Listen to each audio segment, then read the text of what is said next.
And how long would you say the Miles Morales? It's not a super long game. Okay. It's because it's not like as short as a DLC, but it's also not a full game because it's not meant to be Spider-Man 2. It's meant to be like Spider-Man 1.5 almost. Oh, sure. So it's like, I don't know. I honestly don't think it would take us more than like 2 sittings, probably 2, maybe 3 streams to go all the way through that one. Cool. It wouldn't be much. And what are the kind of 2 missions that we're doing in this one again? Well, so there are 3 DLCs. 3, and they're broken up into like kind of little smaller story chunks. One is all kind of focused around. I mean, and there's a little bit of a mixture between the 3 of them. Yeah. But it's like one's like the most heavily Black Cat. One is the most heavily Hammerhead, and then the last one is most heavily Silver Sable. Silver, sure. Oh yeah. But hey, we're back. Hey man, it's been a little while. Yeah, it's 2 weeks instead of 1. Yeah. Also got us up to the top of the Avengers Tower just so I could do this. Nice. Man, so have you heard that Kanye West is telling everyone that Pete Davidson has AIDS? he's just going around telling everyone Pete Davidson has AIDS. Hey, I mean, when Kanye cried wolf once that with Taylor Swift or whatever, it's well, I guess he's cried wolf a lot. It's hard to believe Kanye with many other things after that, but Yes, well, yeah. I mean, he said some bullshit. I'm just gonna tell Tim that we're streaming. Okay. Oh yeah. Yeah. See if he wants to be on the chat at all. But so it's the Heist, Turf Wars, and then Silver Lining. Oh, gotcha. Cool. And they're basically like 3 episodes of the same story. They're just kind of broken up into. And if you 100% those, will you kind of get closer to 100% in the main story? Or is that still just its own? Yeah, they have their own 100%, but. Oh, okay. Yeah. Old crime families were all but wiped out until Fisk went away and they started filling the void. I like the idea that all the old school mobsters come out of the woodworks. It's only a matter of time before one of the families makes a move on the others.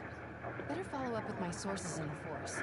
Well, that's the only thing that I think is lost only a teensy bit in like the Robert Pattinson casting of like Gordon in that Batman is like the idea before of him being a redheaded like kind of Irishman basically, right, trying to take down these Italian crime families. It's very kind of like old New York, right. Which is I do think Gotham should kind of reflect that a little bit in its beginning when it is more about the mafia and the corrupt police and all that. I do love the casting for, I think is very in line with that for Falcone in this movie. Yes, John Turturro. Yeah, right? he's going to be awesome, I think. Yeah. I mean, usually Falcone never has a huge part, in the Batman story, but this, you have Riddler and Penguin in this movie and Catwoman. I'm guessing he won't be a huge element, but I'm still excited to see what they do with him. Plus, it's like the biggest role he's ever played in a Batman story is probably like the Long Halloween. He probably had more of a role there than he did in Year One, and then even though he doesn't have a lot of scenes in Batman Begins, it may also be hard to top Tom Wilkinson's one scene in that restaurant. Yeah, that's a great scene. They gave him a great acting moment in Batman Begins, and I imagine Matt Reeves will try to give at least a moment like that to every actor of the principal cast. I mean, I do really just like Matt Reeves as a director in general. Yeah. I mean, those Planet of the Apes movies are... Yeah, we did see what great sense of character Well, I don't know if you know this, but they actually tried to get him just to direct a Ben Affleck Batman movie, and he was like, no. Right. I'm not doing it unless I get to do what I want. Yeah, I heard also he didn't want it to be connected to the, a larger universe, kind of, I think, as part of it as well. I still would have liked to have seen the Ben Affleck Batman movie because... the version, especially that was directed by would have been directed by Gareth Edwards, the director of the Raid movies. That's who they had been talking about actually directing that movie for the longest time. Oh, that's interesting. Yeah, but I do what I want. What guy you're talking about? Hey, Tim. Hey. How you doing? Yeah, just because it like was supposed to take place, I don't know, fully in Arkham Asylum is what I heard. The story was. It was going to be Deathstroke as the main villain, right? Yeah, that part didn't make it quite jive with me how that was going to be in Arkham, and Stopping also him before class. I know Nice. these guys. That's Federico Fratelli. oh, what class is that, Tim? Those guys are part of Hammerhead's crime family, right? Why would he want the Maria? It doesn't seem like his thing. I'm gonna look around. Make sure no one got in a different way. I'll let you know. Like if I- someone. Oh, With you a, don't know Deathstroke? It's not. Deathstroke is classic. Better check Financial. the Oh, cool. Yeah, he's. If you, I don't know if you ever saw the Teen Titans cartoon. This is what I always reference people to. That's what most people know Slade, that character. Yeah, from, the main villain in that, Slade. Another name for him is Deathstroke. I mean, Slade is his actual first name, Well, yeah, and which is funny that it's like his Right. villainous code name. Right, And, in that show, even yeah. though it's totally... The, What is that? oh, yeah, And what is that is what like, is that indeed? It's like Wolverine or some shit. Or Black was it- Cat. Oh, Black Cat. Oh, that's right.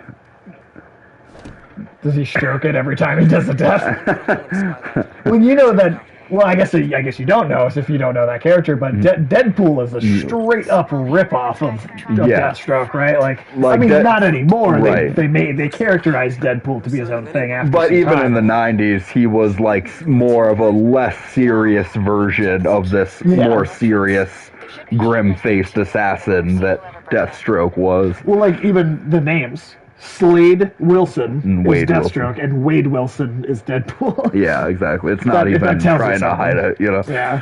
Um, I mean, Deadpool was actually kind of a bad, obnoxious ripoff of Deathstroke for Right. the first number of years. I mean, of his Rob Liefeld existence. created him, so I mean that makes No, sense. exactly. It's not even trying. And then after, some years, they kind of figured Yeah. out Deadpool as his own thing. Yeah, I can't remember exactly which writer did it, but they gave him. Then they started giving him more of the breaking the fourth wall kind Yeah. of meta Which, personality. before Deadpool was around, that was more She-Hulk. That Sure. really was the fourth wall breaking Marvel character. Oh, sure. Whose jacket is that? We actually don't know. Just Oh. security guard, maybe. Part of one. Looks like I'll need more. Alright. Go find more. Weird. It's like the Hand guards just prints? vanished. Wonder if we'll get some of that in the TV show. Oh yeah, just in the trailer you can tell they're doing some of the fourth wall breaking with She-Hulk. Yeah. Because there's that shot where they're dressed in the clothes and they're like kind of referencing Oh. a scene from the '80s Hulk show. How did I not know that was a thumbprint? I thought that was like the leftover like lipstick of a kiss. I thought somebody had just like kissed their coffee. There's probably a lot of people that do. Just, I love fucking coffee. That'd be my sister. But no, in the trailer for She-Hulk, just that little teaser that they put out, there's that. Okay. Me too. Why the fuck are they kissing their mug? but no, in the She-Hulk trailer, there's that little moment where they're wearing like the clothes and kind of mimicking a shot from the actual Bill Bixby like '80s Hulk show. Right. And she looks right at the camera when she says, "You wouldn't Yeah. like me when I'm angry." It's like that's a straight up fourth wall break. So the She-Hulk show is definitely leaning into the comedy Very kinda much so. element of that. Yeah.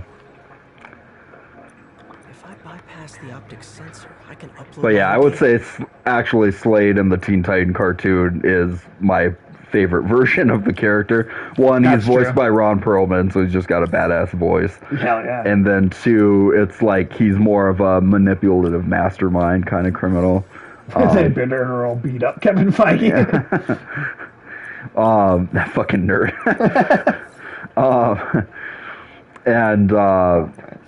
Yeah, I wish there was a way to kind of almost combine some of the villainy of the Teen Titans Slade with kind of the more traditional assassin that he is in the comics.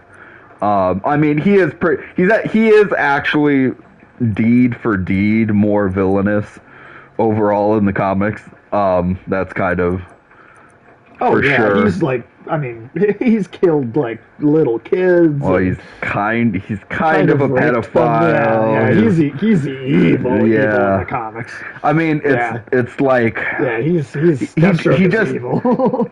it's like what I guess they would say of him in the comics version of the character is that he doesn't have a moral compass. I guess you would say. Fuck those kids. Wait, no, not that way. Stop. But yeah, I like Slade would not describe himself as an evil man. He wouldn't describe himself as a good man either. Right.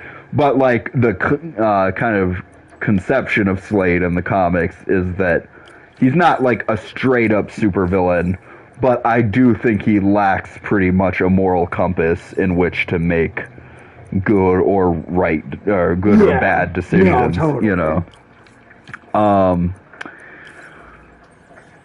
But Got it. Transmitting handprint now. whereas I think the Slade in the Teen Titans cartoon is almost trying to be a villain. Like it's like In a more traditional sense. I yeah. am a super villain is Right. probably he'd classify himself even. Which yeah. They're alive. Looks like they were tranquilized. No signs of a struggle. Definitely not Hammerhead style. So if not Hammerhead, who? Is there a camera feed? Let me check. I mean, you can see him on the wall. What do you mean, let me check? Yeah. Right in front of you. Let me turn it back on and see what they didn't want anyone looking at. Can't acknowledge the moral grays in full measure sometimes, required that lawful good types can't deliver. Yeah? Yeah. And no one's stolen it yet. I need to see this up close. Figure out what's so Yeah, special. like I mean in Slade's mind sometimes he thinks he even is doing good things sometimes. Oh, sure. Like Well, I've read So- probably half of Jeff Johns' Teen Titan runs, and Yeah. there's a lot of that stuff is in Yeah. that run in particular. yeah, that's the kind of person he is. He never thinks he's doing a bad thing per se, or if he does, he would never be like, I regret it. He'd never be like that.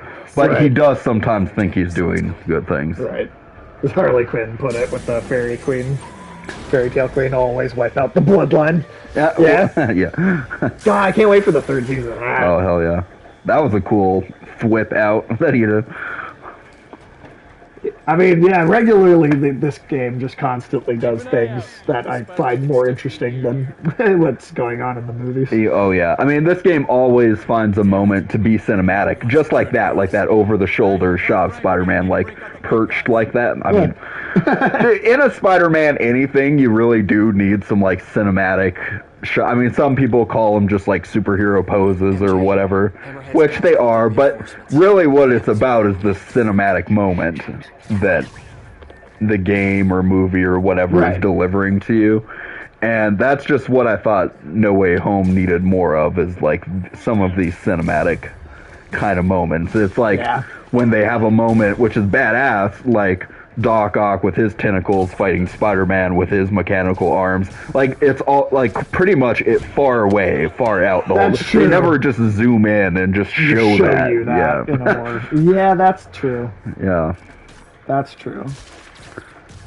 Cops will be here any minute. And The hell with this. Dude, there's some big fucking spiders in this museum. or like, I'm playing more of Metroid Dread now and getting further in that.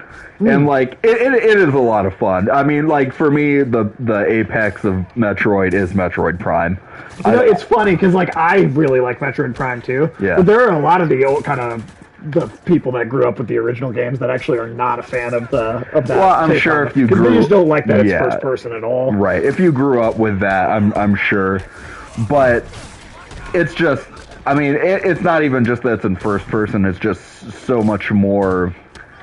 I mean, when it came out with its graphics it had at the time, and it almost felt cerebral in a way that another sci-fi first-person shooter like, Halo would not quite have been at the time. It's like, Well, definitely not Halo.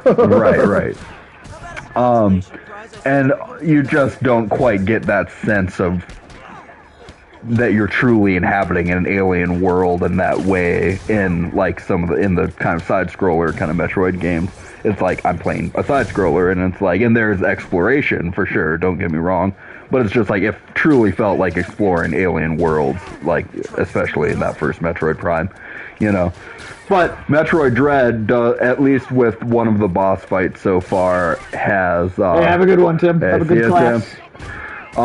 definitely has had just like this awesome cinematic fucking boss fight where it becomes like Metroid Prime as well in a way where it's the cinematic, the button prompts kind of sequences. Well, it's not even button prompts really, because it's just like the monster is picking you up, and it's like when a Titan picks up Kratos in God of War and you need to like stab its arm or something, but you're still controlling how you shoot, so it's like moved from 2D side scrolling to like 3D. You're just blasting this monster in the fucking face with your arm cannon and shit. That's pretty sweet. It's like,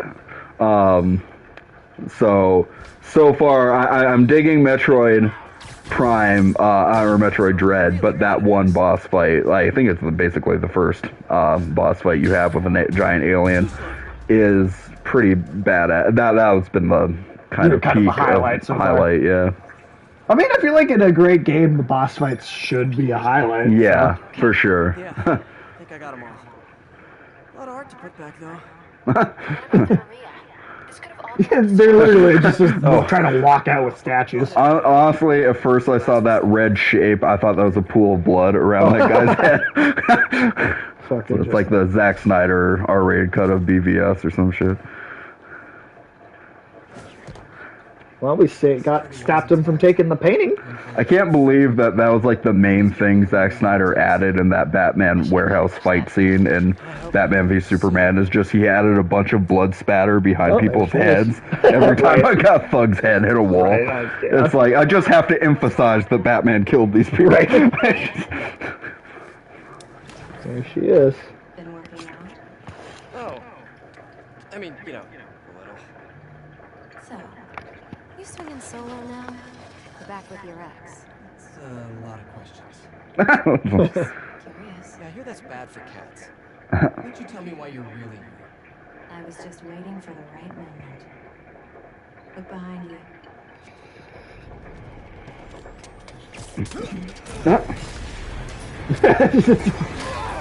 Those webs look like they went straight in that guy's mouth.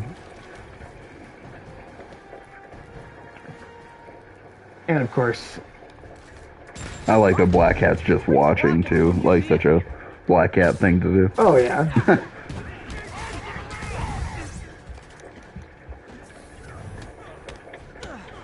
Yeah, I think just like pretty much all the other characters in this game, they nail her personality super well. Yeah. I mean, she's like Catwoman, for Spider-Man. Yeah, no, that's 100%. Plus a little super strength and literal cat-like reflexes or some shit. And do you think they'll make a Holly Berry Black Cat movie at some point? So she can cover all the cat bases. Yeah, I hope so. It's just the same movie. It's actually a remake It's of that Catwoman. same French director Pitoff or whatever, who has a one-name director like Cher. He comes back and directs it. I'm looking. That's all I've ever wanted in my life, to be honest. Ooh, that's a big thing. That was gigantic. Yeah. Somebody's dead.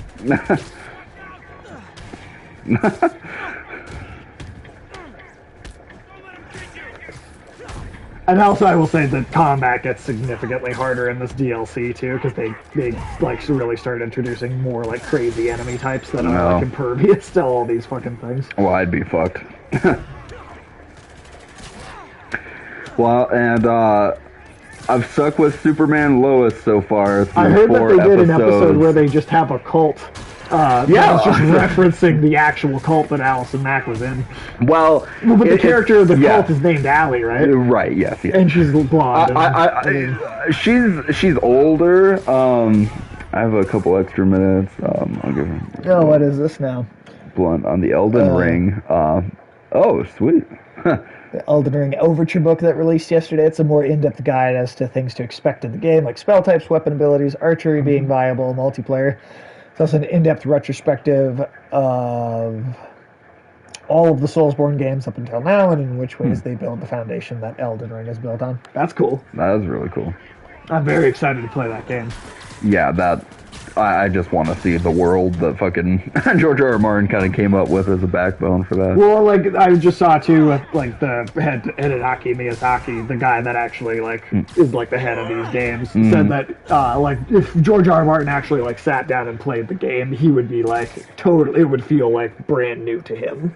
Oh, Like anyway, like it's so really? like because he just came up with right, the right, the backdrop. mythology, Yeah. and they made a story from it. Oh, okay, Are right. you gonna stop stealing art? I said I'm here for the art. What are you doing? Think you have lives to save. Not again.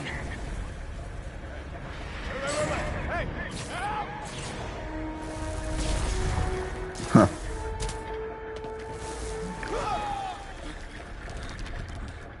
And even the sound effect, like there, like it makes you feel how heavy that is. There's tension in the web too. Like it makes it sound like the webs could break and they Yeah. could die at any Right. moment.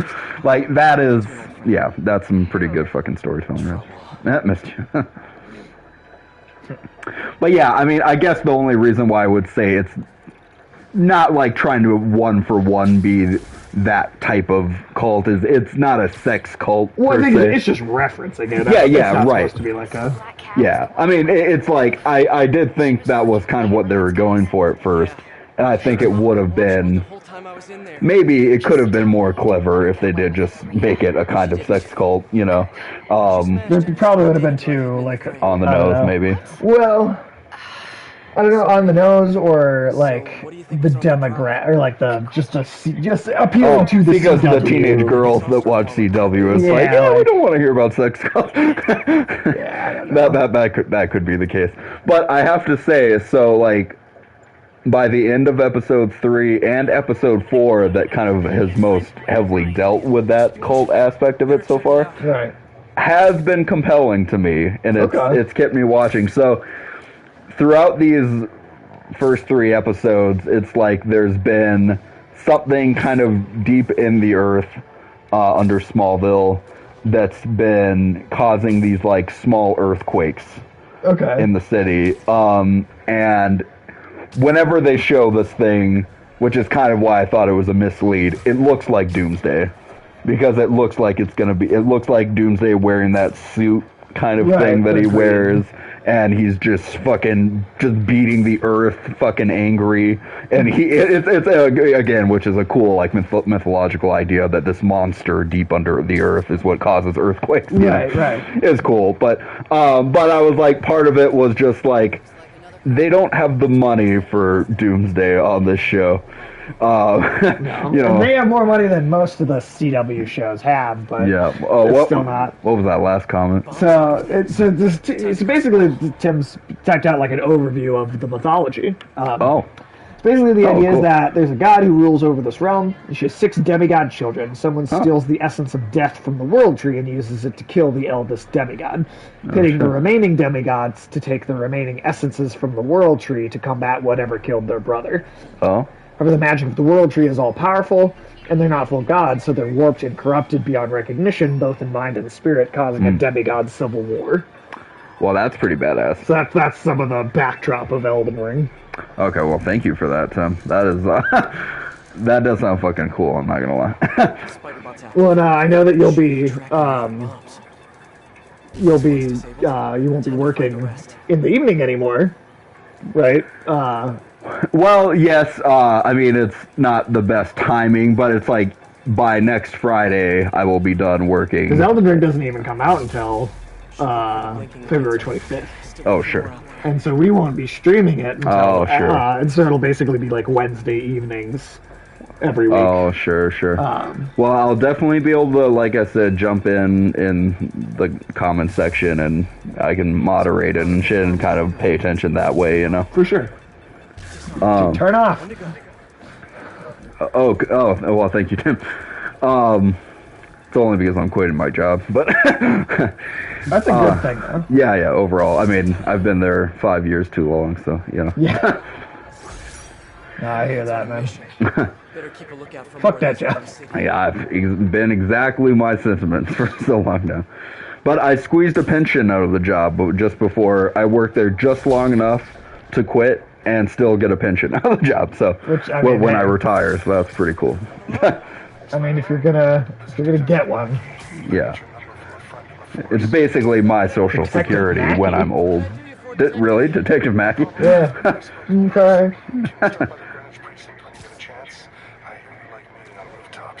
Sure thing. See you in a few. Just Michael Chiklis, and he just beats the shit out of you. That was crazy. It's not Black Cat's style to work with guys like Hammerhead.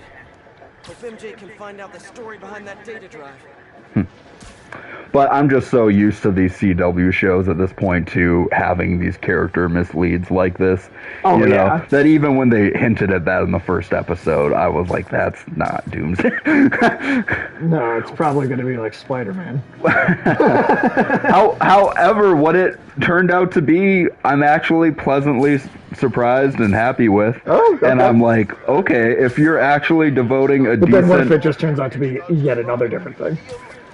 I don't think so at this point. I mean, so far, if the story is there's a decent chunk of story about this, Okay. if not the whole season, why not? Then I'll pay attention. About the Black Cat. Oh, the weird kind of glitching there.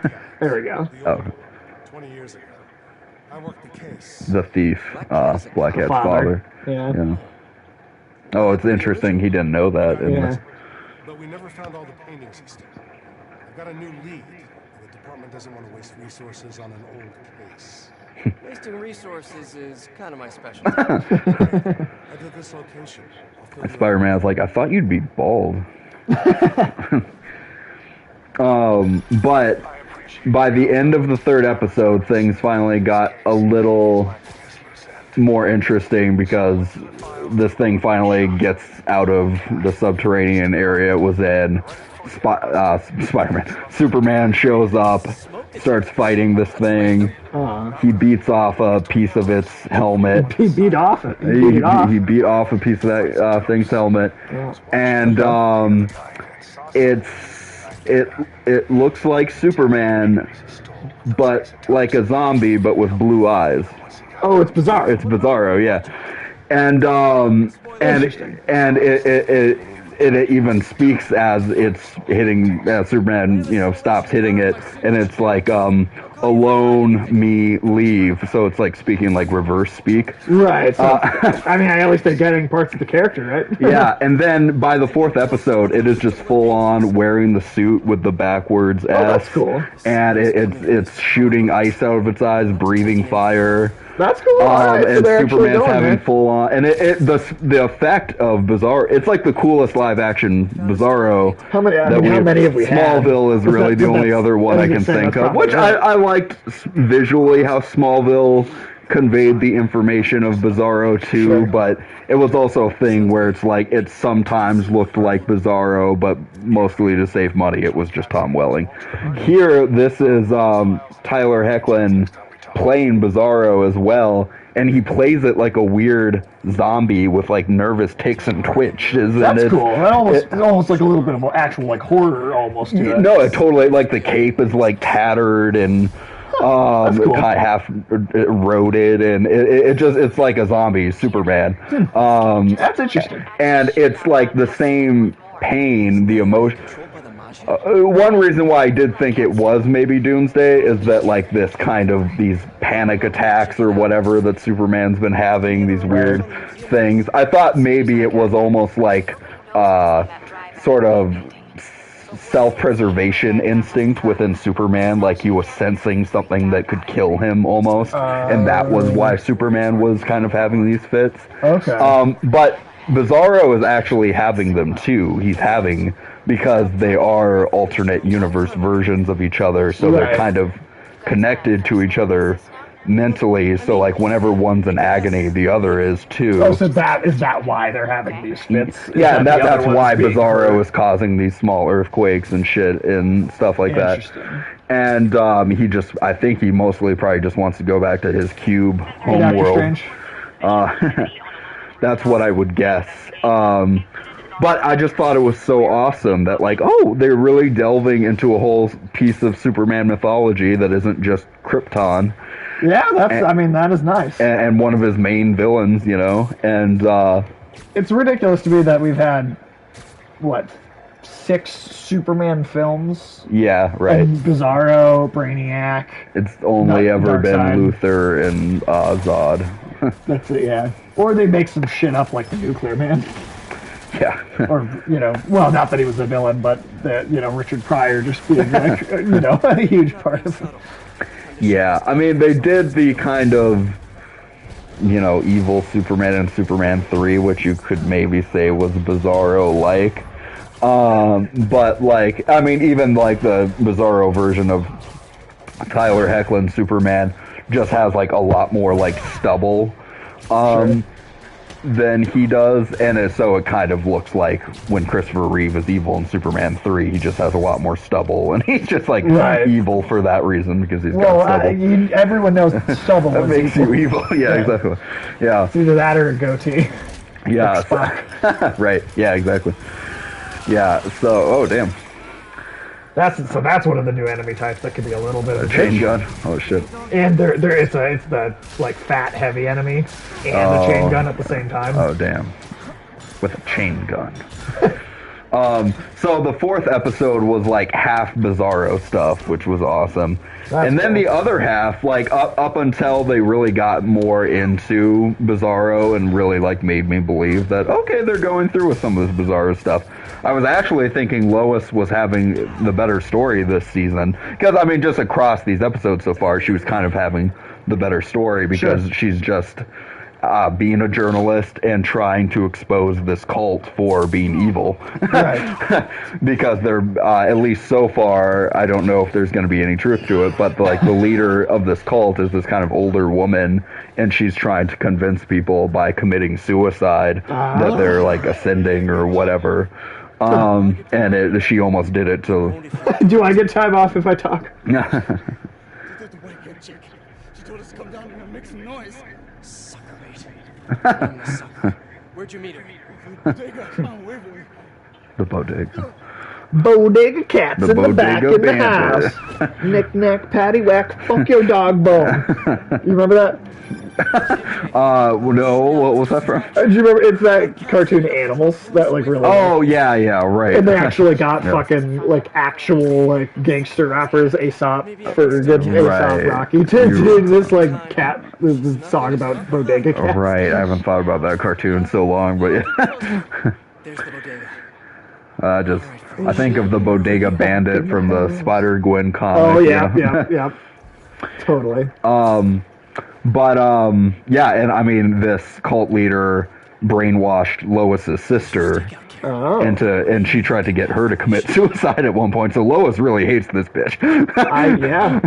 I believe that. And like, I mean, I think so.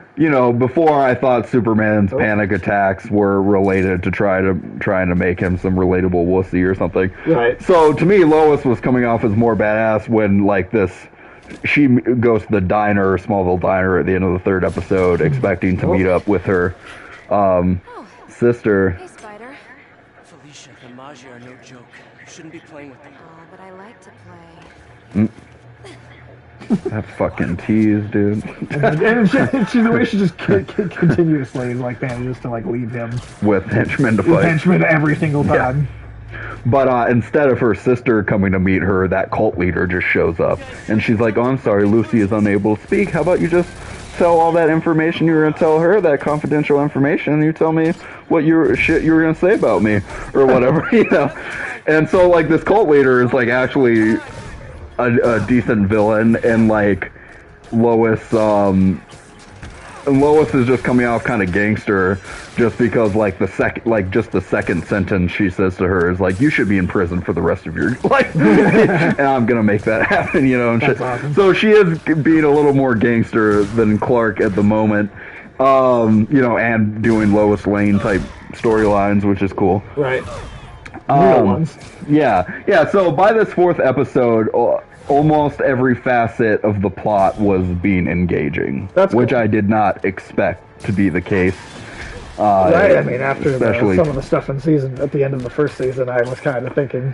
Yeah, like, even some of the stuff with the teenage sons is not just bland like high school romance stuff. I mean, there's like a little angle of that, but they actually have stuff happening plot wise for them too. Like the son is out with maybe the girlfriend, but he's out at like some convenience store in Smallville, and and Not entirely sure, to be honest.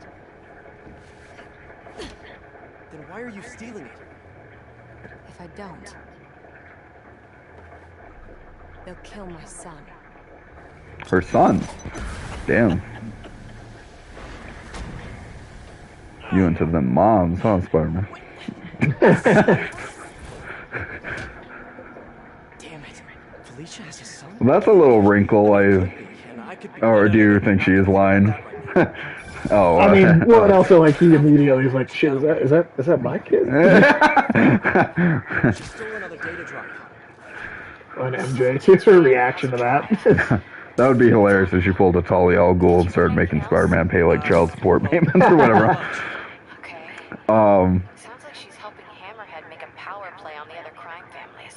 Which could end badly for everyone. The last thing the city needs is a Tell her. kid war. I'll let you know if I turn up any info on those drives. But Not yeah, Jonathan's at this convenience store where his friend like is working the counter, and her That dad. obnoxious fucking side mission character. I Oh, told you about. you hate Screwball. I hate this. The one thing in this game that I just cannot stand. Yeah. It's like they make you do one in each DLC to like be like, hey, here's a bunch of side missions you can go do. So we'll have to do one, but Yeah, I believe Screwball is from the comics. wait, is she?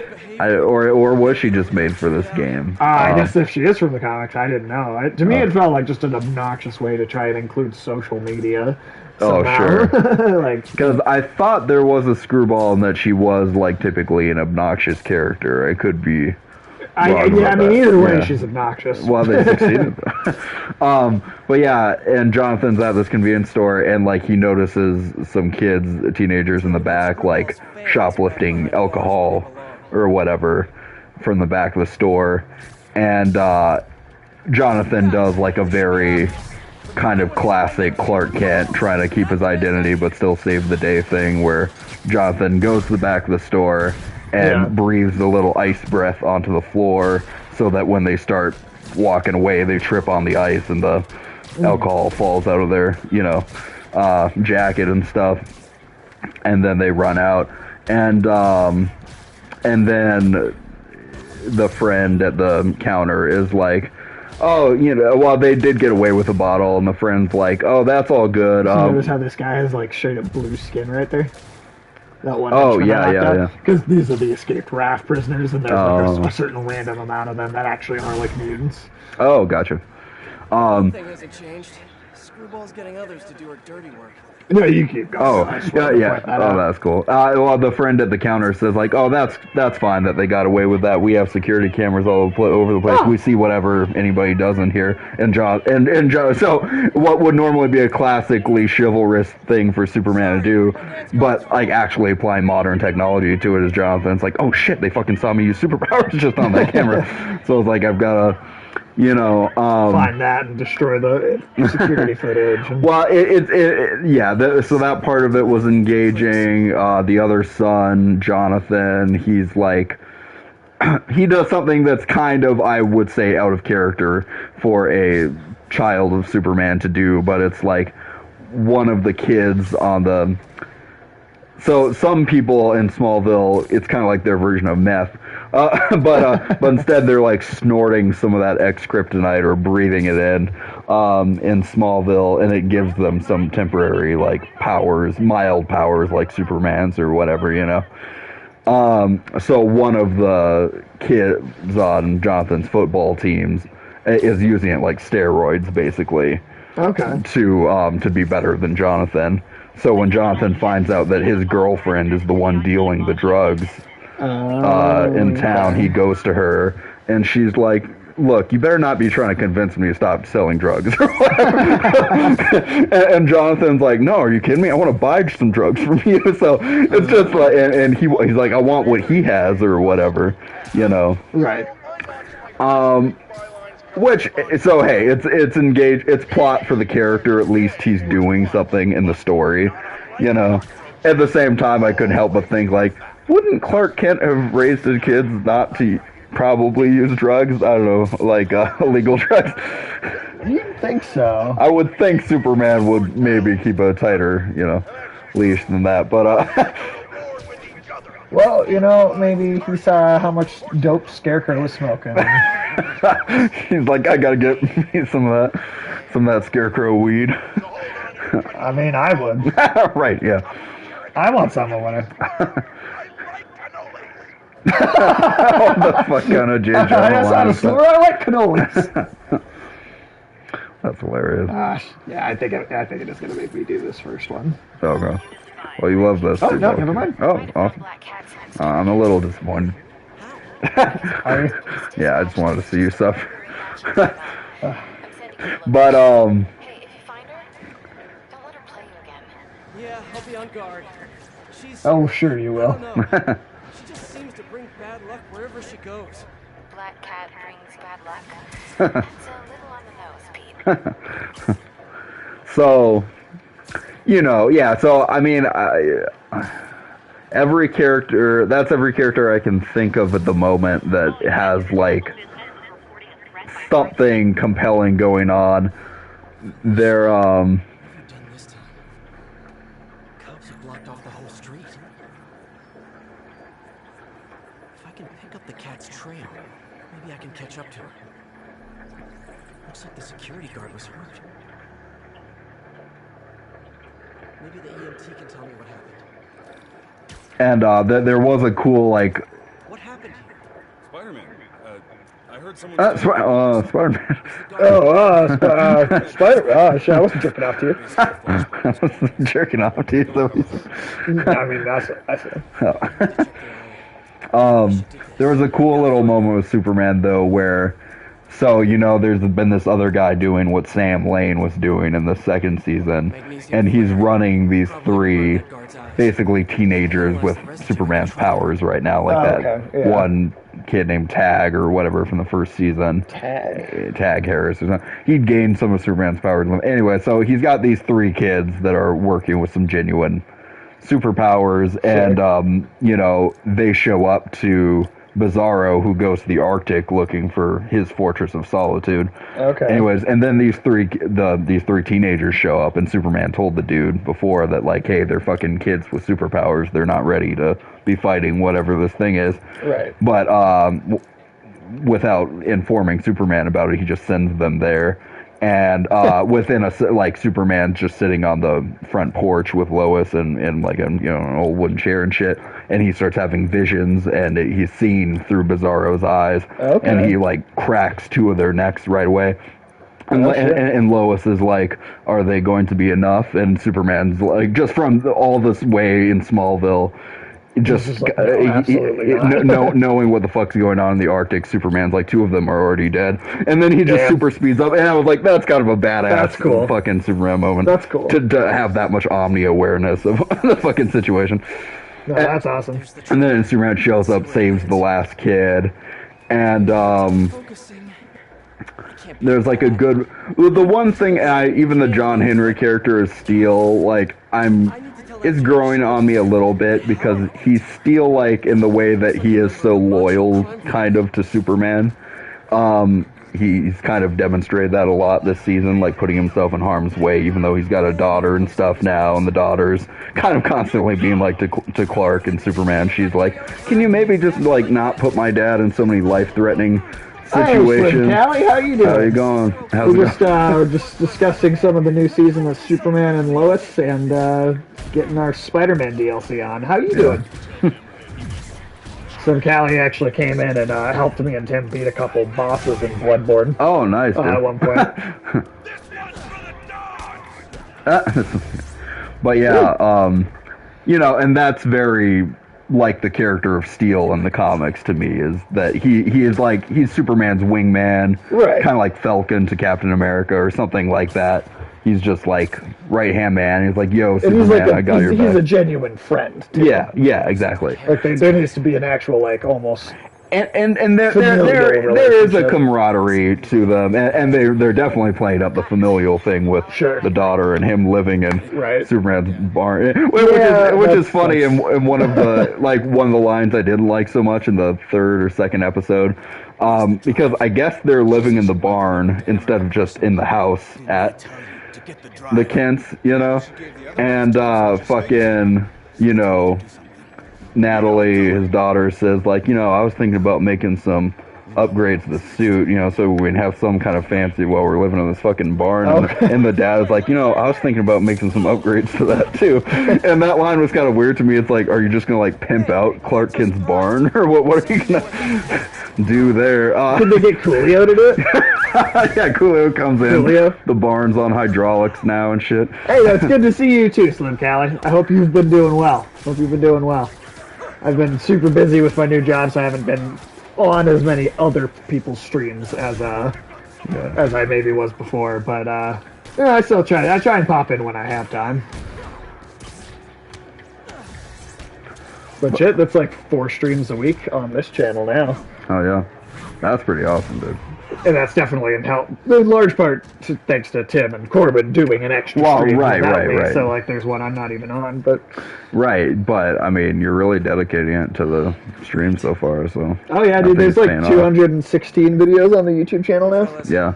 Oh yeah. This is stream 216 or maybe 217, I think. This one. Oh yeah.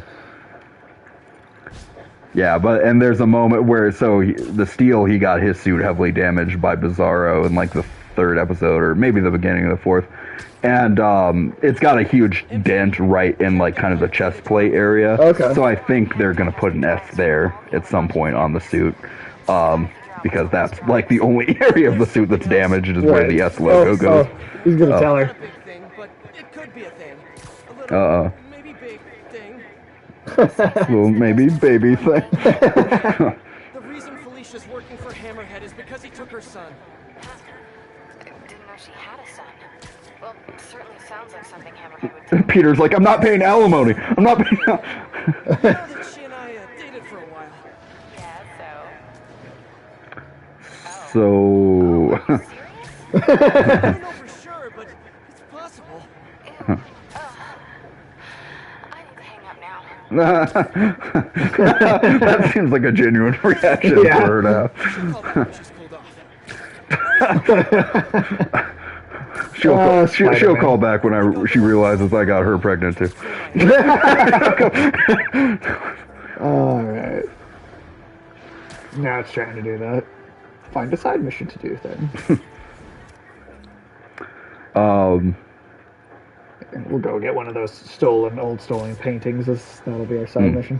But because the suit is damaged too, and they don't get a chance to really fix it when Superman shows up with that fight for Bizarro, and he's like, does Superman need help? And Lois is like, he couldn't get enough, so he just shows up in the suit with working at 10%, and he puts all of that into the hammer, and uses it to throw Bizarro off of Superman at one point during their fight, and then the suit is just immobile. So it's and it's actually a good moment of tension because there's nothing he can fucking do, and if Bizarro shows up, which he does, and Bizarro just fucking hugely... It's Miles. Oh. Did he not speak in this DLC when you did it before? Oh, no, he totally does. Oh, okay. I was wondering if they're... always... Oh, sure. I mean, what am I doing right now, at this moment? Yeah, unless you think that's, creepy or weird or something. Yeah, it probably is. I bet I sound like a stalker or something. Miles, it's okay. What did you want to talk about? Nothing. Sorry. It can wait. I'll call you back later. Well, that was weird. Oh, the spider powers he's having, or... Yeah, he just doesn't... He doesn't know how to deal with it yet. Oh, sure. Yeah, and then, John Henry just gets fucking pummeled by Bizarro. Oh, I gotta catch a bird. Oh, god damn it. It stole the painting after we figured out where it was. How did a bird steal a fucking painting? Hey, man, that bird is gonna be in Ocean's 14. That's awesome. But yeah, and also, so I don't know for sure if they're gonna do this, but I wonder if they're gonna do a thing also like they did with War Machine and the Marvel movies, where I wonder if John Henry's gonna be like kind of paralyzed or something from the waist down. And Do you think they'll actually have some consequences? well, maybe, but I mean, it's just. You know, and then maybe he can only move when he's in the suit, you know, when he's in the steel suit. Or the daughter in the comics also became steel at a certain point. Yeah, they'll probably just try and make that happen as quick as possible. Right. I would hope not, because this guy just started being... right. Yeah, I mean, he hasn't even really officially gone by the moniker Steel yet. You know? Have they not even said it? I don't think so, but... Damn. I mean, hell, if they just put an S on the fucking chest plate, that's all I'm really asking for. Right. First things first, head to this address. It's the last known address of the Costa family safe house. If my source is right, they have the final data drive. MJ, listen. No, you listen. You absentee father piece of shit. Not at all. You reacted exactly how I would have. We weren't together at the time, and it's not like I didn't meet other people. Spider-Man's like, wait, you did? The point is, Yeah, he was, though. and there's a kid in danger, so let's get to saving him. Peter's like, I'm not a fucking adult. You own up to what you did, Mary Jane. Years ago, the families agreed to a joint accounting database in order to keep the peace, Put all their assets in one place. and require all 5 data drives to access it. So giant, like, mobster, like, communal, like, treasury. Drives so we can steal the assets from the other families. Hammerhead's trying to get rich quick and bankrupt the other families in the process. We have to find that last drive. I like that there's been so much talk about Hammerhead, yet we haven't even actually seen him. That's cool. I'm guessing that's mainly why you're wanting Hammerhead in like the next Spider-Man movie if they did it, because of him showing up. The way they do this little story arc in this game is pretty great. Yeah. But also, I just think he would be a great villain to tone Yeah. things down with. Oh yeah, big time. You know, just let's get a little less crazy and cosmic. Yeah. Like, let's get some mobsters in here. Well, I think there are a few of those like kind of superpowered mobsters that are still mobsters, but they still allude to the superhero element. Like Tombstone is a cool looking. He's also in this game too. Right. Yeah, Tombstone's a cool looking weird villain with a weird look, but you know, very classically gangster kind of look too.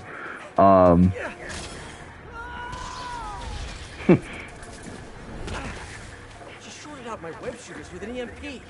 Guess I'm doing this the old-fashioned way. Those construction workers don't seem bothered at all. Yeah, right. Hammerhead's got your son. You can't do this alone. Why not? I've done everything else alone. Damn. Spider-Man's like, I will raise that kid now. Just give me a chance. Right. We worked together before. Answered your own question. What are his favorite breakfast foods? You know, just let me... Felicia, why didn't you come to me with this? It's not your problem. It's mine, and I'll handle it. Maybe I don't think it's a problem. Does he like Lunchables? I can get him Lunchables. I can afford that, maybe. Maybe. I can afford- Better off on my own. No. What the fuck was... I think it was just a flashbang. Oh, but flashback. Okay. That's still, like, I don't think Peter Parker has, like, super eyes. I think that could, like, totally blind him for life. Right. Yeah, no, I think so. Kind of a bitch move, Felicia. How? No killing, no breaking the law? Your way won't get it done. No raising your kids. Right. Felicia, about your son. I just need to know. And I'll take care of him. Doesn't answer the question. Stubborn little spider. I just want to talk. Do you see how committed I am to the public education system and wanting him to get enrolled in elementary school? All night, that's what it takes. Now you're getting my attention. Ooh, like real bad hiccups here. That's not attractive, dude. What? Guess I gotta play harder to get. Need to get closer. Last time, don't look for me. Spider-Man and Batman could totally bond as drinking buddy just over these type of rooftop chase experiences alone. That's true.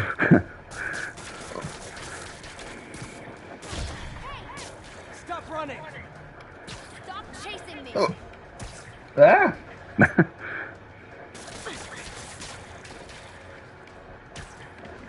Shit. Ugh. Damn. Hiccup. Yeah, conspiracy shit. Oh, yeah, I was just about to say this is straight up all-seeing eye on there. Because I'm trying to slow you down! Damn, man. Did you stop gagging on that dick? That hiccup dick? Hiccup dick. Get away this time. Finally. Now I still like that name you came up with as like a possible band name for us, the Death Cucks. The death cuck. That's because Reiner in Attack on Titan is a death cuck. Yeah. Every time he almost dies, or wants to die, someone stops him. Now, did you hear somebody else use that terminology, or you just were like, no. he's a death cuck? I mean, it's just literally what he is. Nice. Now can we talk like human beings? This feels pretty human to me. I know what's on those drives you're stealing. Look at you, brawn and brains. You can't give Hammerhead the last drive. Once he has what he wants, your son will just be a loose end. Let me help you. What do you think? You're gonna have to, like, stand upside down on your head and drink some salt water. I think that's what you do to get rid of hiccups. Take 7 sips of water without breathing in between. That's it. That's all you gotta do. Okay. Oh, fucking do it, dude. You're freaking me out. So, about your son, is there a chance I'm... Later. She was like, nope, not telling you. When he's safe. We can talk about that. My lawyer will be in touch with you about when to start paying child support. I'm just gonna kill me. So I am going to hand you the controller. Oh, a yeah, moment for sure. While I go get myself Yeah. a glass of water. Sounds good. My dad is calling at the most inconvenient time. Just hang up on She's gonna you. stall Hammerhead while we all try to find her son. Did she tell you if you're... She didn't say. Of course she didn't. Are you sure she's not just playing you? I know her. She's probably playing me, Mary Jane. Unless she had to. Okay. Well, I'm gonna run that plate number you sent me. I'll let you know where it leads. I'm running out of steam. Time for a pick-me-up. Eddie's Pizza. Eddie, Spider-Man. Spidey, you sound hungry. You know it. Can I You get the know usual? it. Extra pepperoni? I'm on it. You want rooftop delivery? Yes, please. Same rooftop as last time. Give me a few. I'll let you know when it's ready. Let's see, where's that Head out to the city backpack? and see Oh, what's there we what. go.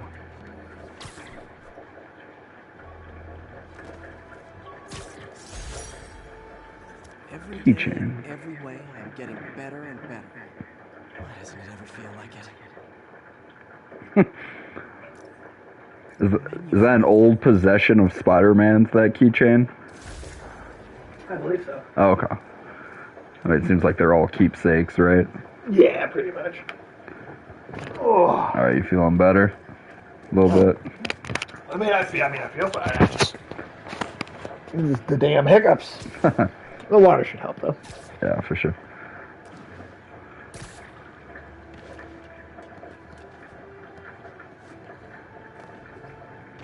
Eddie's Pizza called.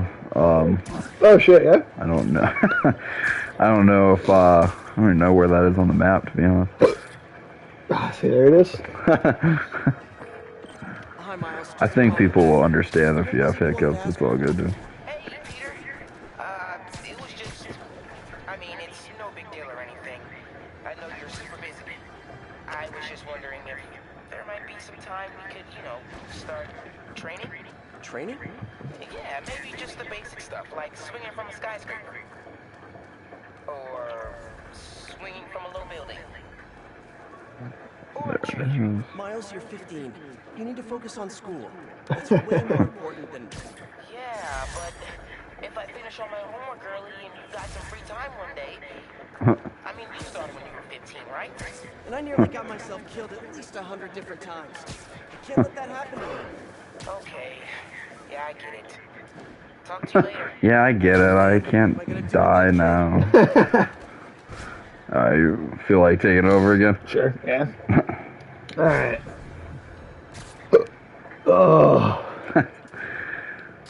No, I just don't like having them at all. Oh, understood. Yeah, I feel like hiccups never last very long for me. Like a minute They or two. usually go away pretty quick. Yeah. Well, I can read about some shitty Wikipedia comic book Hell characters. yeah, dude. Let's get into it. Oh, I guess I should text my other supervisor and say I don't want to work tonight. Let's see. Oh, are you not going to work tonight, then? No, the job I basically quit already, AAA, but it's technically I'm not done till like the 13th of February. But so they're still like kind of asking you sometimes. Yeah. To come in. Now, was that did you actually go into work for that, or was that more of a remote thing? I never actually got to go remote with it. They said, you know, if I moved somewhere on my own with Olive and stuff, that I would have been able to work remotely from there. But since I never quite got to that stage of it, I just kept going into the office to take calls and stuff. Will do. Later, Eddie. Another art piece. Hey, detective. Got another painting for you to pick up. Thanks, Spider-Man. I'll send someone out ASAP. I'm curious. Did Hardy have any family? Yeah, a daughter, Felicia. You don't say. I know what you're thinking. She might be the cat. But I ran a search on her. Comes up clean. She just hasn't been caught yet. The police got her suit and equipment last time, but they just missed her. So Black Cat's never been arrested in this iteration. Oh, interesting. It sounded like he really loved this kid. Didn't want her mixed up in his work. Oh, really? Good to know. Oh, really? I'll keep an eye out for more stolen paintings. Sounds like Daddy didn't want daughter following in his paw prints. Alright. Let's see. Thanks. You're a lifesaver. I think I'd pretty much covered Plant Man the last time we were reading. Now, was it Countess Nefaria or something like that? Count Nefaria? Count Nefaria. I think that was it. Count Nefaria. Let's see.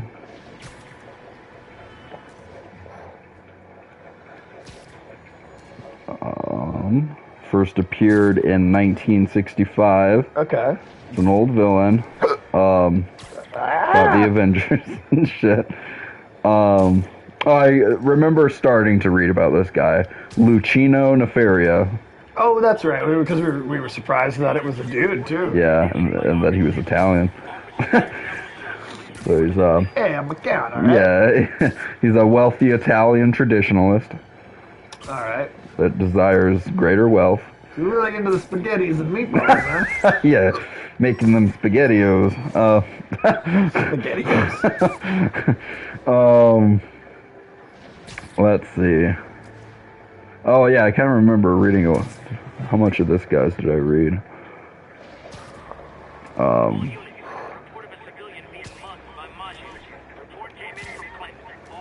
He reappears several years later and attempts to take control of NORAD. Okay. United States base, and is stopped by the X-Men once again. Then Nefaria attempts to escape in a plane, which is attacked by the X-Man Thunderbird. The plane then explodes, killing Thunderbird, and injuring Nefaria. Wait, so Thunderbird kind of killed himself on that one? So it sounds like. Now virtually... Just gonna have some pizza. Now virtually destitute and discredited, Nefaria hires the supervillains Living Laser, Power Man, and Whirlwind. You know, for being discredited, these don't seem like the kind of people you'd want to hire to try and get some credit back. Hey, Super Pants, how you doing? Just playing some Spider-Man DLC, and we're reading some crappy Wikipedia for some crappy comic book characters. Yeah, crappy old comic book characters. This is for Count Nefaria. Doing good. Count Nefaria is an Italian traditionalist. An X-Men villain? Kind of just in general villain for Avengers and stuff too. The group robbed several banks and unwittingly financed an experiment Nefaria has created in a bid to become superhuman. Okay, so he wasn't even superhuman before. Employing the former side. Oh yeah, we both saw the new Spider-Man when it first came out. Yeah, we saw it. Was that one of the first days it was out? Oh yeah, we saw it. Wasn't the the first Sunday. Sunday, yeah. So the weekend week, that it came yeah, out. It was that's right. Yeah, so what? Friday the 17th is when it came out. We Oh saw sure. it the 19th then. Yeah. It was fun. Not my favorite Spider-Man movie, but it was. I mean, it's just cool to see. Well, for one, Charlie Cox's Matt Murdock in the mix now of the MCU. There's gonna be like 100 minutes of special features on the Blu-ray. That is crazy. I read that too. Such a fappening when the others turned up. Exactly. Totally.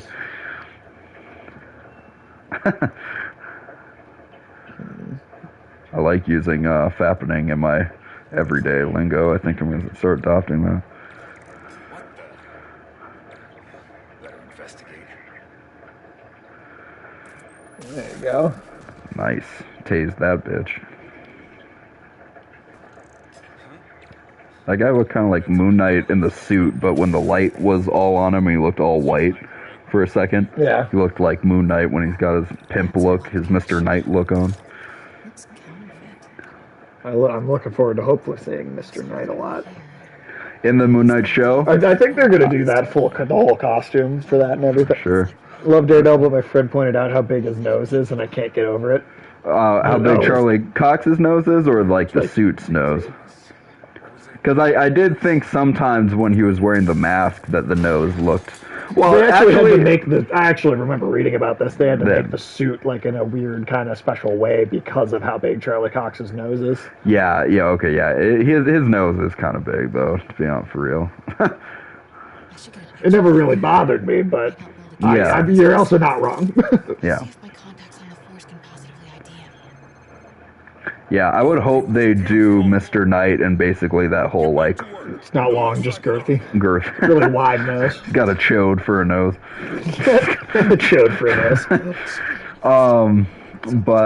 Yeah, no, I would hope they do the whole Warren Ellis Moon Knight kind of arc for that show. I also get the sense that there's like this 90s kind of sci-fi fantasy movie I remember where it was kind of like Supernatural, this father raising two sons to hunt demons. But in this movie, it was like made in the 90s.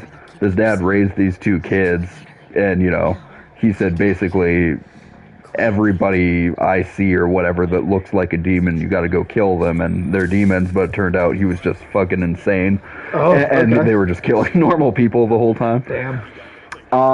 So I do it. The nose guard. Yeah, it would be cool if in some way, like you pointed out in the Moon Knight trailer, when he's beating up those like Anubis-headed type people, if like that was just his mental illness, And that was actually a normal person he was beating the shit out of. and that would almost be a cool loophole for Disney to show him getting away with this extra level of violence. That's, yeah. If it looks like he's beating up CGI monsters. Turned out the dad was right. Yeah. And that would be kind of dope way for Disney to get away with showing extra, like almost Netflix level violence in their shows, you know. Yeah. So I'd be down with that, you know. That could be cool, yeah. Yeah. That could be a very cool way to do it. Let's see. I'm fucking this all up. He employed the former scientific advisor to George Bush. No, I'm just kidding. To Heinrich Zima. Nefaria devises a means of temporarily amplifying the abilities of this crappy team he put together to send into combat against the Avengers. See, this is why this guy's not an A-list villain. Because he gets together some, like, C-list villains.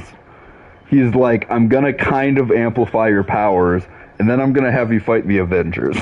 You know. Yeah. This guy's not thinking with a A-list brain, right? He's not. No. You know. Sorry. What are you doing? Why do you smell like pizza? Because I just ate pizza. Well, while you were out enjoying lunch, I was I was washing the American flag. God, I hate those fucking Andrew That's Garfield the movies, worst dude. line Andrew Garfield had in all those fucking movies. Note to self.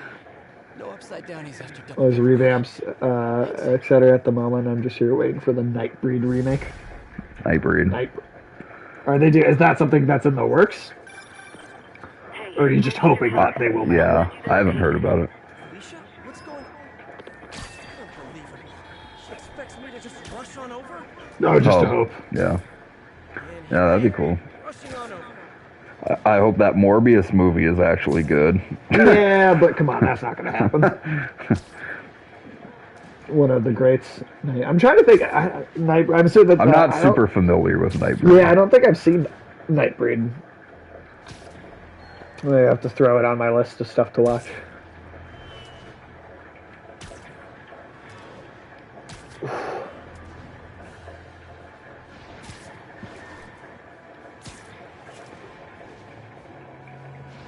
All units on alert. We have an active bomb threat. Magia suspected. Oh, Miles, what do you want? Totally right. I need to focus on What do you want, Miles? Glad to hear it. But I still want to stay active, so I tried out for the basketball team. That's okay, right? Yeah.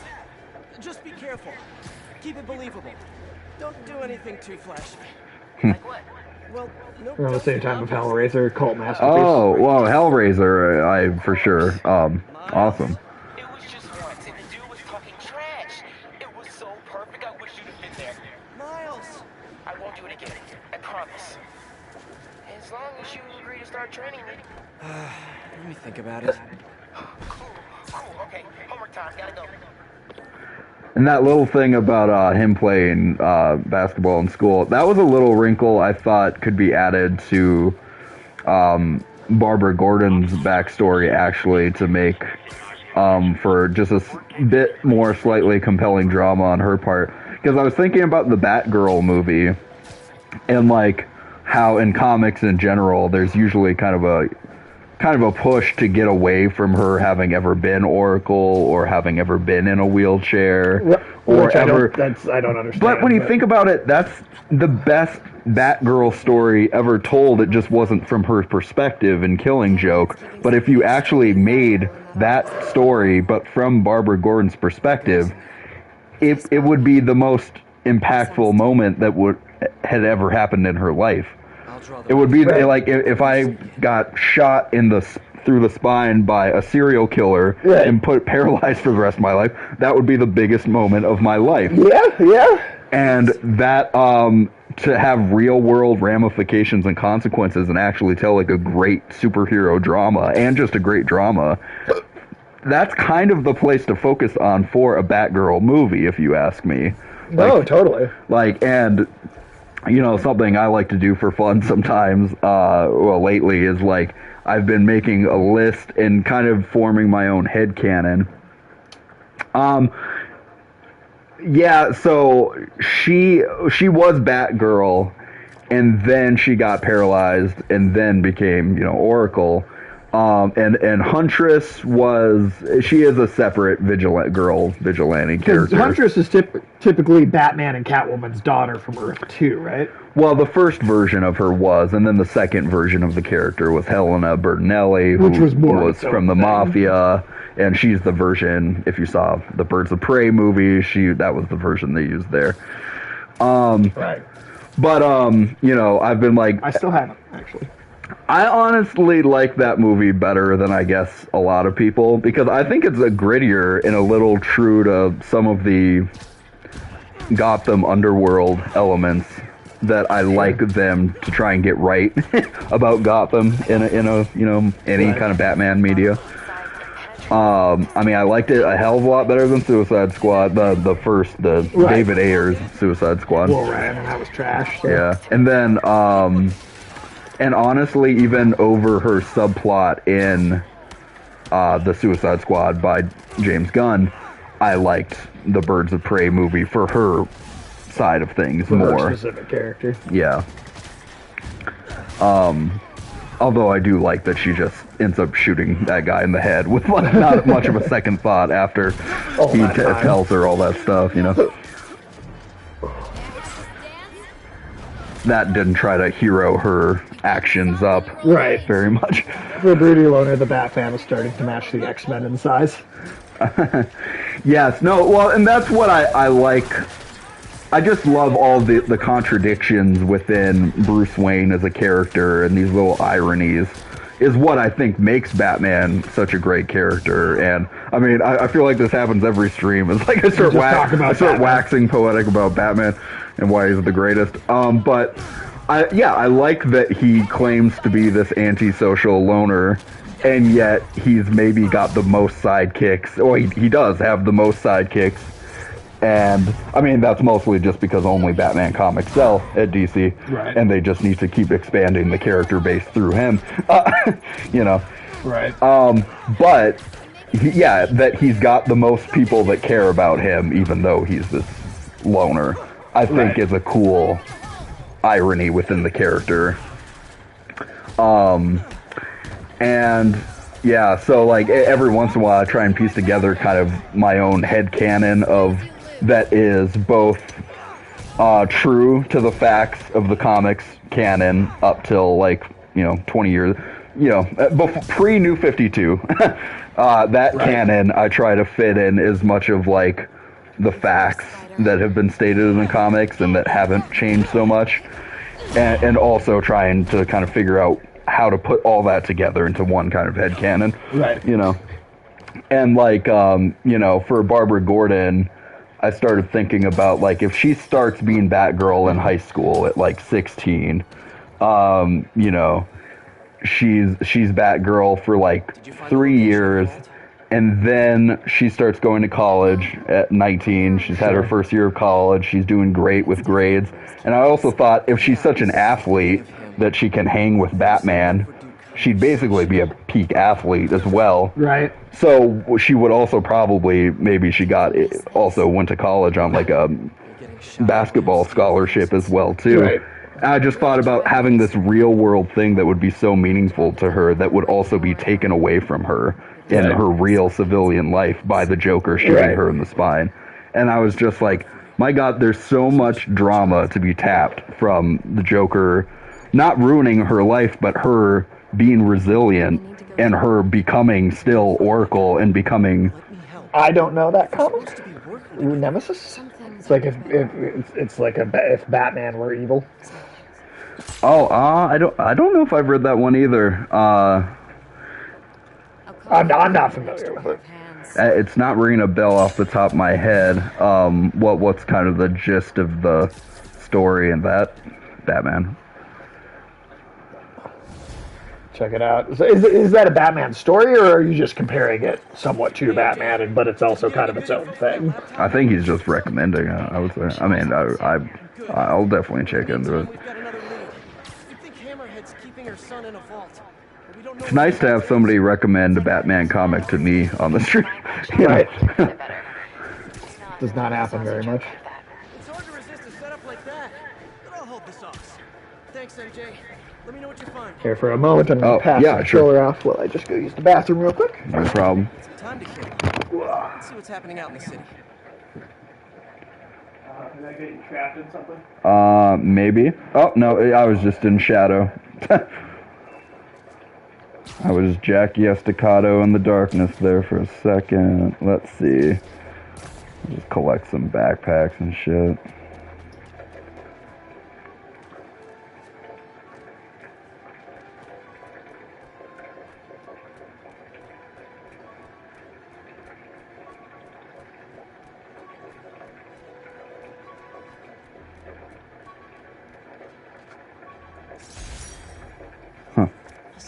Signal. Cool idea, but any light source that made it bright enough was also way too hot. Someday, though. What works for Batman does not work for Spider-Man, apparently. Let's see. Alright.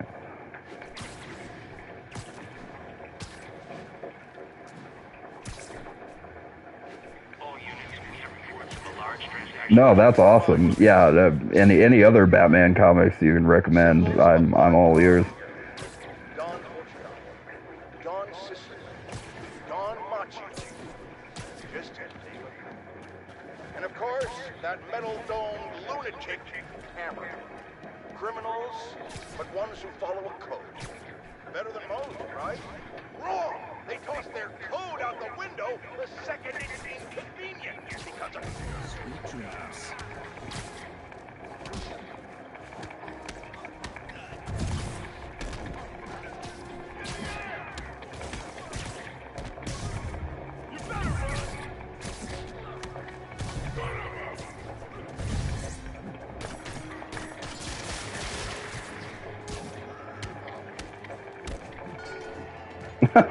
I think I didn't kill that guy. That's good.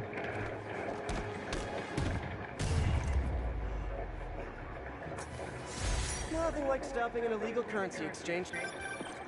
Peter, I finally decrypted that laptop. You know that room-sized vault you were talking about? I found a record of it being delivered to a shipyard near Hell's Kitchen.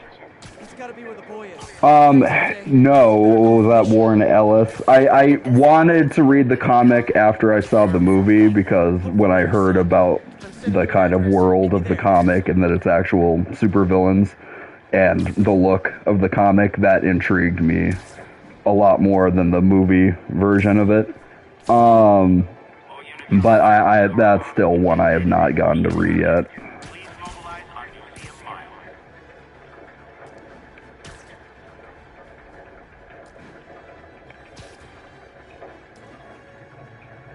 Didn't Angelina Jolie have like kind of like some sexy fox outfit in that comic? Because I know she had like just like a fox tattoo or something in the movie, tramp stamp or something.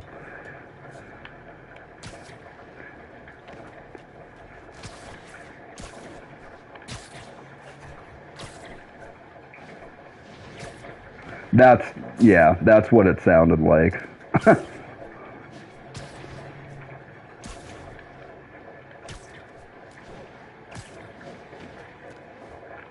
What, like other than the fact that his dad gets killed, right, or something at the beginning and kind of injects him into that life. Right, and beat the superheroes. Yeah. Yeah, no, that actually sounded really good when I heard about it. What was that, Warren Ellis, or was that Garth Ennis?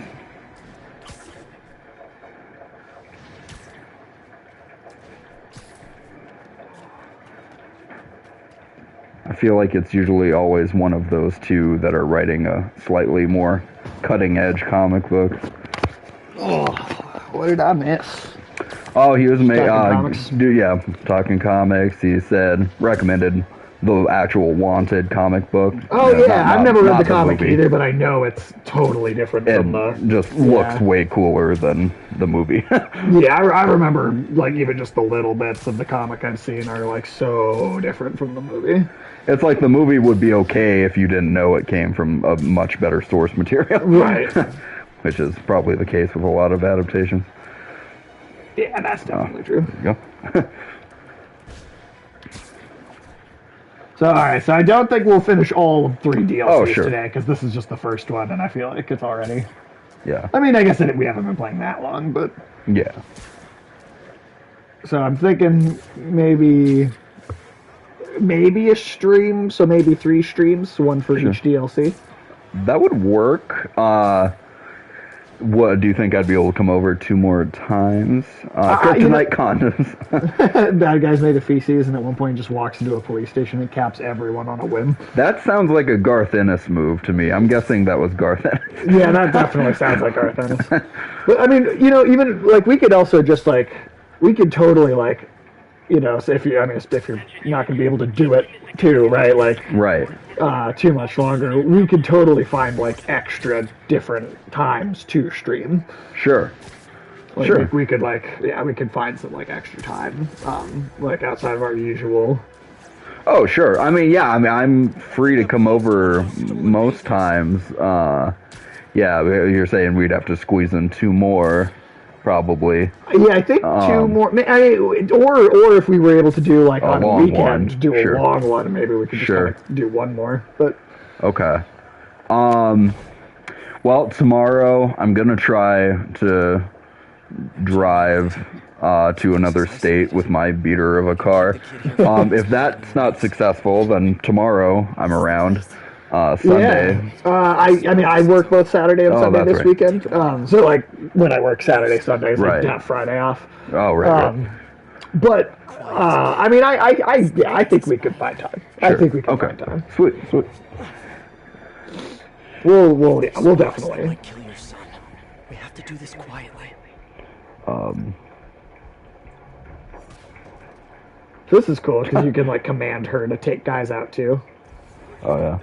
Nefaria has been kept in isolation and under observation by the Avengers, and it's discovered that the process to empower him makes him immortal but vulnerable as his body reconfigures itself. I wonder if they're grasping the right idea of immortality there. Yeah, I'm not quite sure about that. When battling Iron Man, Nefaria's life support system is severed, and his weakened form is crushed by a stored Jupiter landing vehicle. Okay. Nefaria briefly reappears sometime later as a corpse reanimated by the Grim Reaper. Grim Reaper directs Nefaria to attack the Avengers, but loses control soon afterwards, and Nefaria dies once again. That sounded kind of pathetic. Let's see. Yeah, a little bit. Going in. It sounds like Count Nefaria hasn't done a lot in the modern era of comics. Yeah, no, it doesn't seem like it. Let's see. There was another name, though, one of those ridiculous supervillain names like Count Nefaria that I need to remember because that one sounded just... Let's see, maybe... How did I get to that name before? Because I got to it through making fun of the amalgam characters before. Right, that's how we found a lot of the like first Yeah. initial. How about that guy?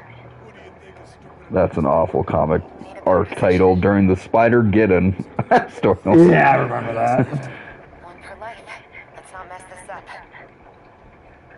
Patience, Spider.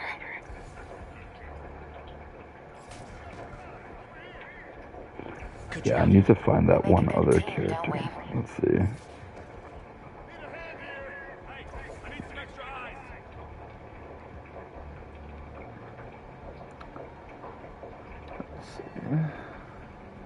I'm on it.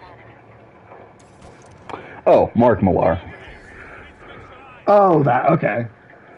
Okay. Another. They're always Scottish when they're It's the weird thing that the Scots in comics are kind of the writers that tend to just be the boldest and write whatever, you know.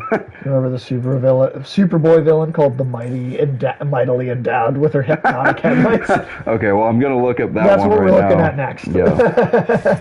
That's hilarious. Mightily and Yeah, Super Pants with with Michael with this particular the streams that we do together, almost always this is what we end up doing. Is just like looking through Wikipedia pages of goofy comic book characters and shit. Oh, it's a fourth world character. Oh, interesting. Okay. Is the mighty endowed, a mousy scientist transformed by new god tech. Professor Nina Dowd was directing an excavation to find possible relics of an ancient civilization when one of her assistants discovered a car wheel-like artifact buried in the ground. I was like getting into some ancient alien shit here. Dowd eagerly went to inspect this find. Her co-workers were afraid it could be dangerous and warned her not to touch it, but she was like, it's an old steering wheel. But it even says, but she scorned such nonsense and laid her hand on the artifact. I'm sorry, Hammer. Yeah, and she was instantly sealed into a crystal cocoon. I like Annie from Attack on Titan. You mess with the cat? How amazing is it, too? By the way, that like I won't say spoilers for the new episode just because it's still pretty new. Yeah. So like, how amazing is it that we are at this point in Attack on Titan and Annie is still in that crystal? She was too top heavy. She's too top heavy. That's hilarious. That's a great weakness. But the fact that Annie is still in that crystal from the first season. Should check And it the out. story, the general story is at the point that it is now. Yeah, right. With the kind of cosmic more elements coming in. That is fucking nuts. Building supplies. Now, when you say too top heavy, are we thinking of the same top here, or like too heavy? Like her tits were too heavy. Yeah. Keep looking. We just literally just can't even stand up straight. Hey, that's a problem for a lot of women. It is, yeah. We get back problems. Mm-hmm. I feel bad for him. Yeah, no, it's actually, they barely got a chance to fight before Dowd's new upper body weight caused her to fall over and unable to stand, which she was then taken into DEO custody. Yeah, she kept falling over. That's Literally hilarious, just because dude. of that. That's funny. Hammerhead's got sable weapons. I've got to see this character. That's pretty hilarious, dude. That's fucking great. Says she was the first opponent of the Team Young Justice. Interesting. Really? Why don't they have her in the Young Justice cartoon? Hammerhead thugs and sable weapons. It's the perfect mashup I never asked for. So Hammerhead's got like leftover sable technology from the military occupation in the main game. Great, now they've all got lightsabers. Where are you? Another sable APC. Wondered where all those went. Yeah. Oh my god.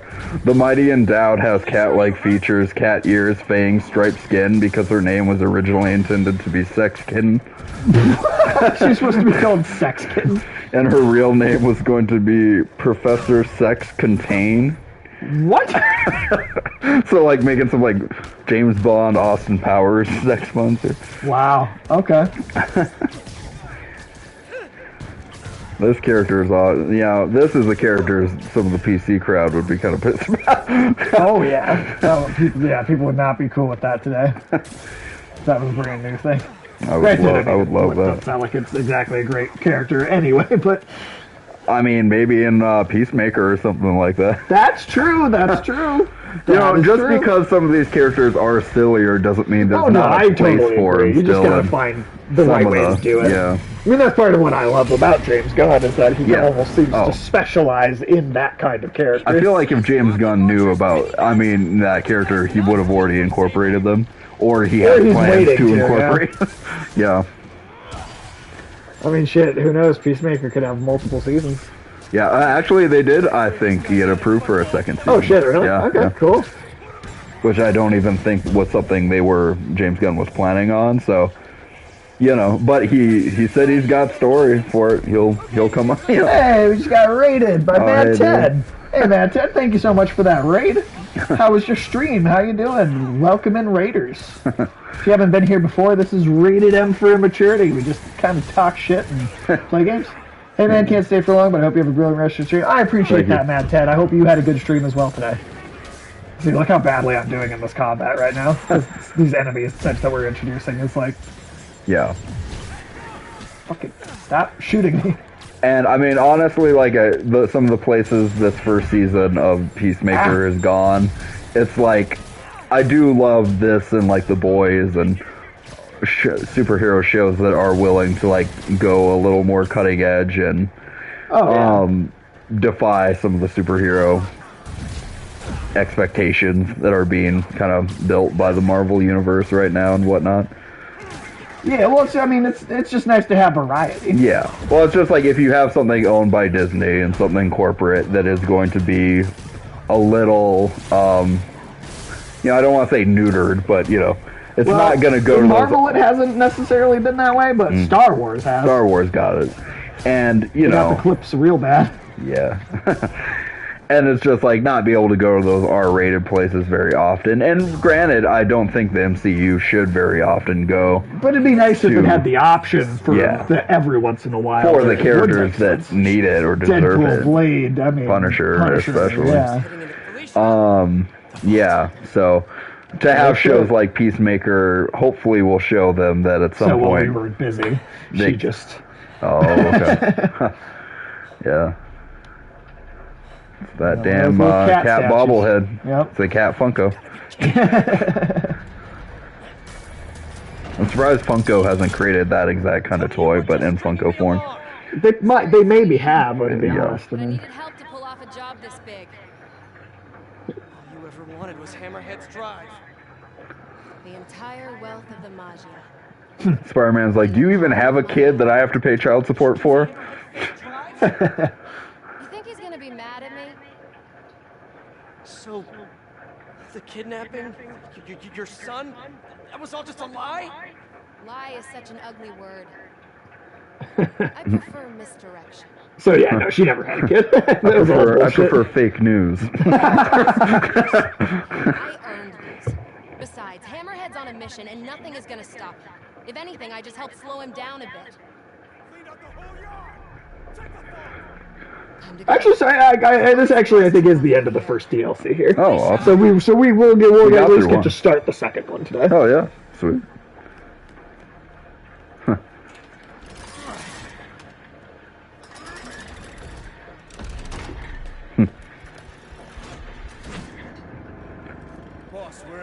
I think Peter could have taken 2 guys. Oh yeah.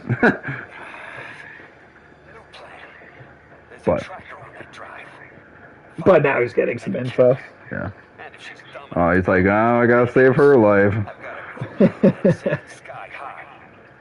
What about the drives? I don't care about the drives.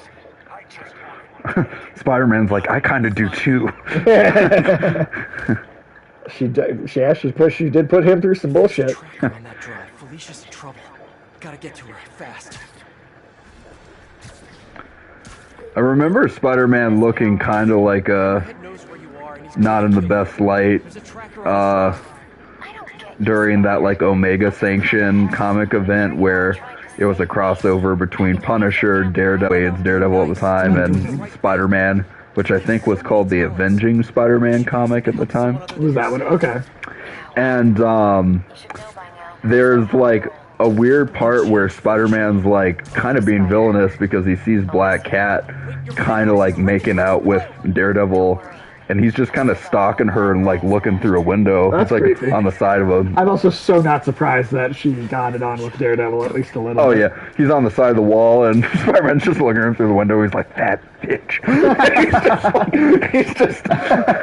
He had some weird dark moment. So I don't think Spider-Man was written quite right in that crossover, but there's also a great. I mean, I think it's actually kind of a well-written moment. Oh, sure. Where it's in the Superior Spider-Man, where it's Doc Ock, but she's like kind of flirting, and he like punches her so hard, and she like knocks like a tooth out, and she just has this look like it's like, what the fuck?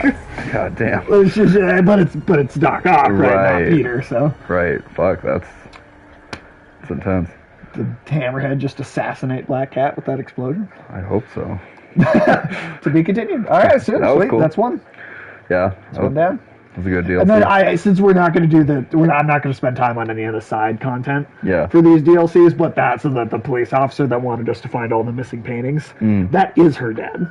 That is actually Walter Hardy getting Peter to like find all that for him. He's not actually Vic Mackey from the Shield. He's not Vic Mackey from the Shield. Well, you know what that means. If there's nobody in fiction, there's only a tooth left. Batman did that same shit to Nightwing one time and punched out. Spider-Man is always getting in trouble for trying to be nice, but then Wolverine just walks around shaking dudes, and it's like, oh, cool. I agree with that big time. Like, Wolverine is like the most popular killer in the Marvel universe. Yeah. Because and he like hangs out with Punisher. I remember during that. People get so bad at Punisher, but then Wolverine, it's like, yeah, Punisher is like the most wanted man on Earth, and Wolverine literally disembowels people on the rig. You know. Yeah. Constantly. I mean, there was like a little while in more recent modern comics where Wolverine was trying like a less violent style of life. You know. Here, give me just a quick for sure. second. Let's see. Uh-oh.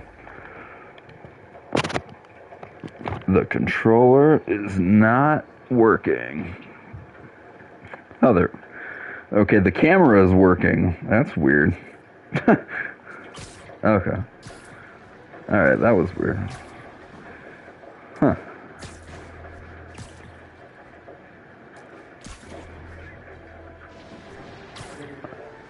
Wow, that is fucking dark. No, I don't remember Spider-Man punching a girl's head off. Would you be willing to move your car so Nadia can Oh, park in the yeah, driveway? for sure. Absolutely. Here's the remote. Somebody just asked if we remember the comic where Spider-Man punched a girl's head off because of Wolverine. What? No? You might want to ask more about that. Yeah, I would like more details, Super Pants, if you would be willing to provide some more details for that. Please. What? That Spider-Man punched her head off? Did she want me to move it more forward or Back so she could park in front. Okay. Yeah. Oh, that makes sense. Okay. And then you can park behind her too.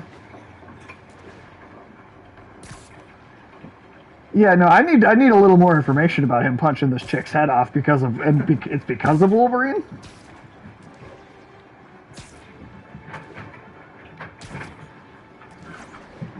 Hey, No Name. How you doing?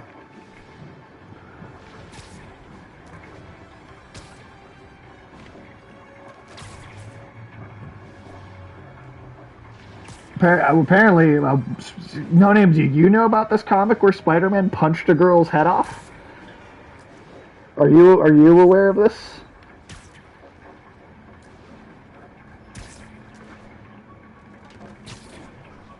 Because that is news to me.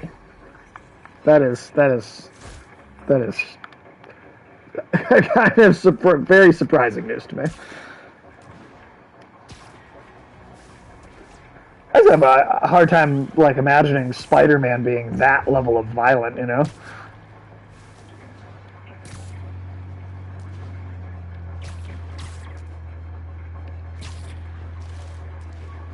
You haven't heard of that either? Yeah, I don't. It was definitely Supposedly, Fisk made his fortune selling these spices. See, Wolverine was hanging with this little assassin girl and got into a dust-up with Wolverine, so he wasn't holding back, and this girl snuck up behind him. So Spidey hit her like he'd hit Wolverine and just straight up murder. Holy shit! Wow. Damn, that's dark. That's very dark. Holy shit. I definitely was not aware of that happening.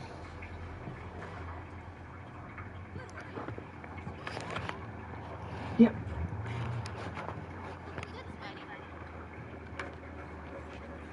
Double down.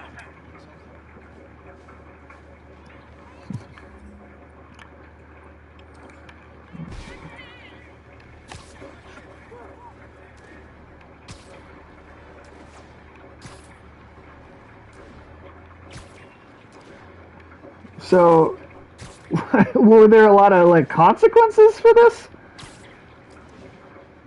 Yeah, I think I believe it's supposed to just be Peter Parker. Well, yeah, well, what were the consequences of this? I guess you have to imagine Peter's got to feel like shit after doing that. I mean, did he just blame it on Wolverine?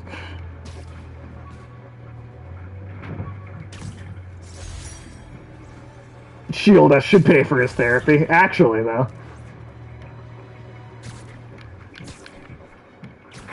That was ridiculous. 39.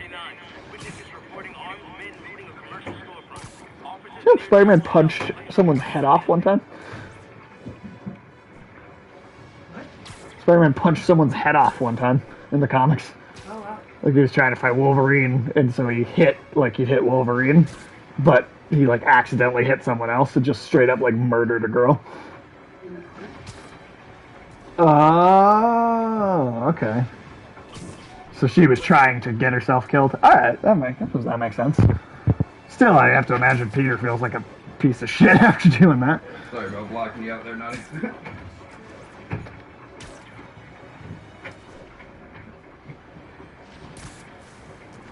I think one of Hardy's old stashes is around here. I know, Peter, but we're not doing that.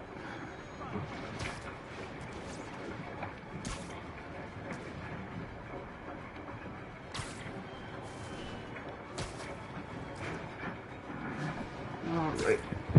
What did I miss? So Wolverine was hanging out with the assassin girl. And oh, wait, I'm sorry. Start that over again. So Wolverine had this like assassin girl with him, and Spider-Man gets into like a fight with him, and so he's not like holding back, right? And so this girl like sneaks up behind him, but he's like punching like he'd punch Wolverine, right? Because he knows Wolverine can take it, right? Right. And so he just punches her, and her head just comes clean off. Oh shit! And she was a human and not a robot or some shit like that. Yeah, well, it seems like Spider-Man should be in prison. Yeah, that's what I said. I was like, what are the fucking consequences of that? Yeah. Situation report. Alright, and then here's the... Oh, shit. I'll let you hold the controller here. And that is the second DLC. Alright, the second DLC. To blackmail the other family's leadership. Party betrayed Hammerhead. Using appropriated Sable weaponry, he retaliated. Appropriation is never good. Remember when Spider-Man took over from, Now Hammerhead is out for blood. Blackmail no longer an option. He's gone to the mattresses, hoping to eliminate the other Maggia Dons. To do this, on Ren and Stimpy. Sage might remember that.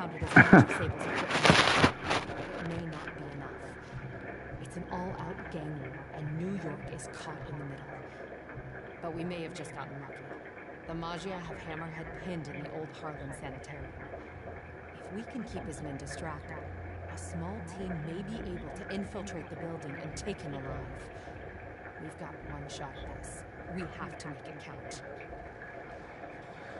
count. That was a cool transition. That is quite a firefight. Holy shit. Copy that. I'll get him looking the wrong way. You gentlemen ready? Spidey, check it out. Nice. That's not regulation. Sorry, Captain. Birthday present from the kid. Not every day you run off with the man, you know? I'll let it slide. This time. Now get back on the ready line. Yes, ma'am.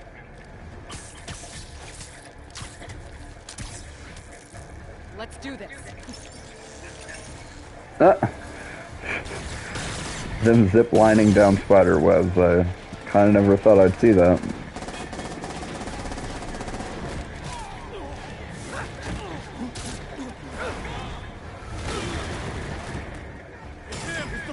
Any of you guys read that chapter in The Art of War about misdirection? No? Good. Well, that was a badass cinematic. They have guns, Sage, so you might definitely need to play this part. There's a lot of guns. Yeah, the combat with DLC does that a lot. I died.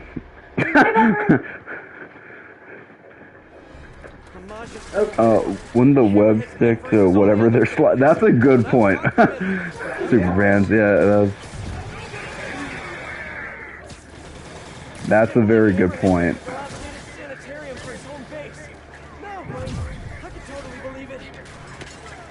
I mean, it seems like webs are really only useful for Spider-Man's application. Yeah, I'm with you there.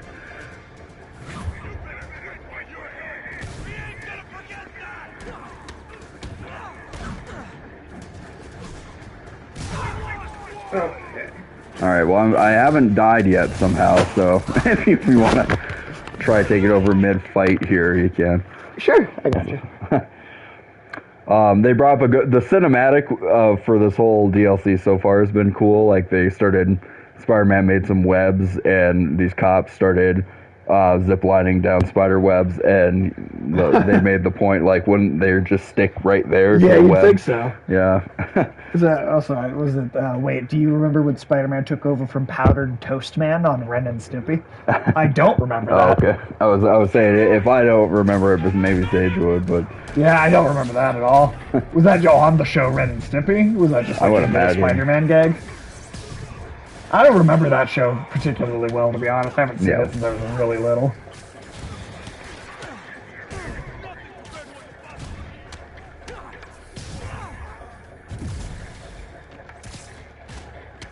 He made Jizzy web sandwiches. Oh god. Not Jizzy web sandwiches. Damn. Let's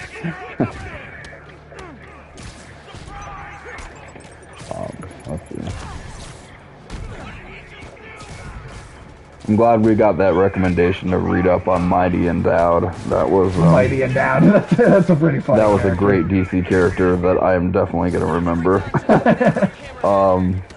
Let's see. What was that one fucking character? It was like Mistress Malicious or Mistress Malicious. Some kind of shit like that. Here, I'll just try and work my way backwards to it by looking up the Amalgam characters again first and seeing if I can get there.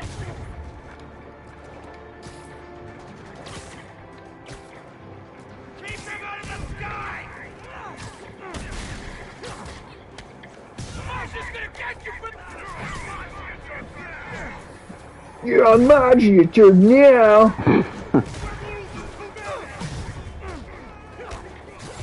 Let's see. Now it is. Oh god.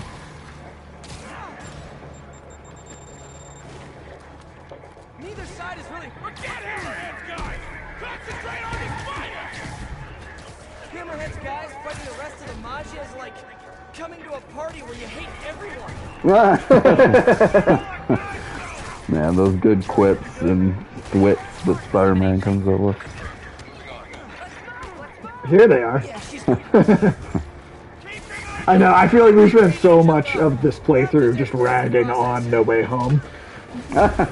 Well, yeah, I mean, during the main story, quite a lot of it, but, It definitely messed up that dude's spine. Oh, yeah. A lot of these guys are absolutely dead. Oh, yeah.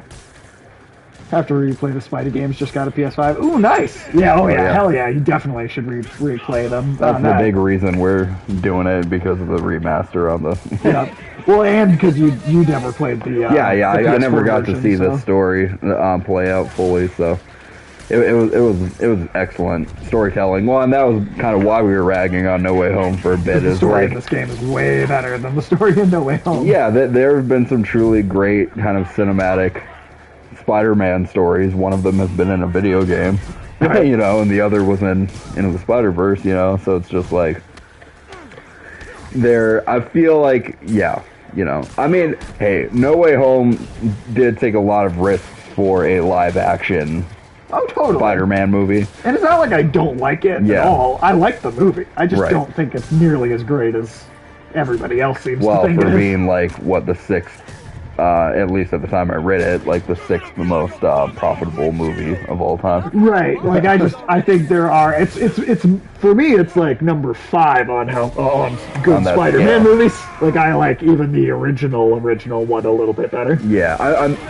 First I have to finish Yakuza Like a Dragon. This was the best RPG I've played in ages. Nice. I have not played much of the Yakuza games. I just played Judgment. Is the only one I've really played. That's more of a spin-off. Is that the one where he was walking around in Tokyo, kind of? Yeah. It was like Kamurocho is this like a little city area, and yeah. The Judgment, you are a like private detective, whereas and that's a spin-off. Normally you are a Yakuza. Oh, but, right, sure. But yeah, I've played a bit of that one. It seemed cool. Yeah.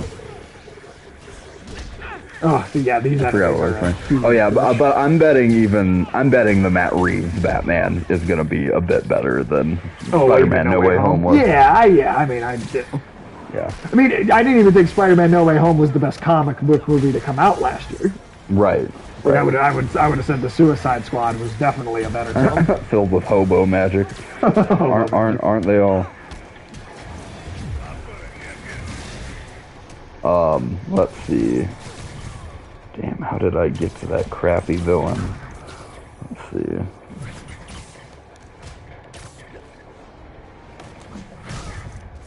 Jesus, was that it? As tough as I expected. Better catch up to Yuri. Yeah.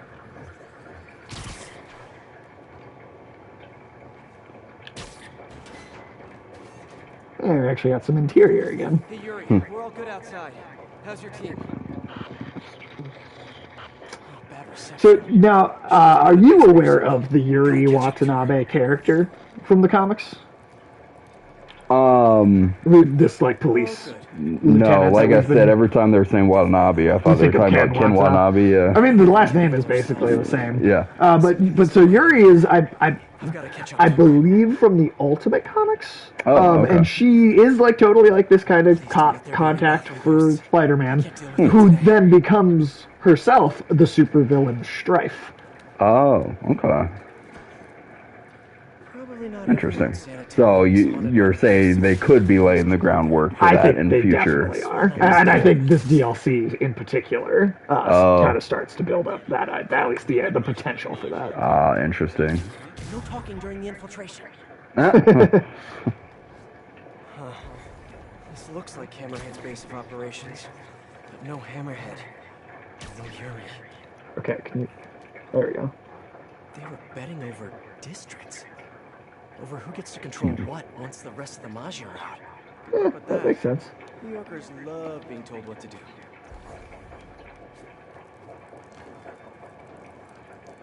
Can you? Okay, there you go. The other Magi Dons, very subtle. Of course, when I search Mistress on Google for Marvel, it mostly brings in your area. It brings up mostly Mistress Death from Thanos. Oh, but yeah, right. That's the one thing about the adaptation of Thanos in the MCU that, like, I mean, I really like, but we'll never get to have how much Thanos hates Deadpool because Death likes Deadpool better. Right. Since he can't die, basically, Death loves Deadpool, and Thanos is super fucking jealous all the time. Yeah, I do love that love triangle. That's the greatest love triangle, I think, in all comics history. I like it a lot. I mean, for the most part, it's always just played up for laughs. So. Right. I mean, that's, you know. Yeah. Let's see. It's why Deadpool is immortal. Yeah, Death loves him. And I really think that, you know, to see Thanos in that Letterman jacket in the movie would have been great. Yeah. I do still think that it would have been great if the post-credit scene of Endgame had been Deadpool like landing in the Thanos copter. Oh, we're like, guys, did I miss it? Yeah, that would have been badass. It would have been the one like, didn't he recently steal Dracula's wife? Did Deadpool steal Dracula's wife? I would believe it. That sounds right. It sounds like something Deadpool would do. It'd have to be a one-liner of Deadpool's if they're going to reference it. Yeah. Well, they did have the Thanos copter in Loki. On Loki, that's in the background at one point. Yeah. Feels too professional for a Hammerhead production. CCTVs. Yuri's got to be on one of them. I have to get in there. All right. Repurpose the old security system. Cool. Thing is, I'm a gentleman. Oh? There we go. Here's your first real Hammerhead scene.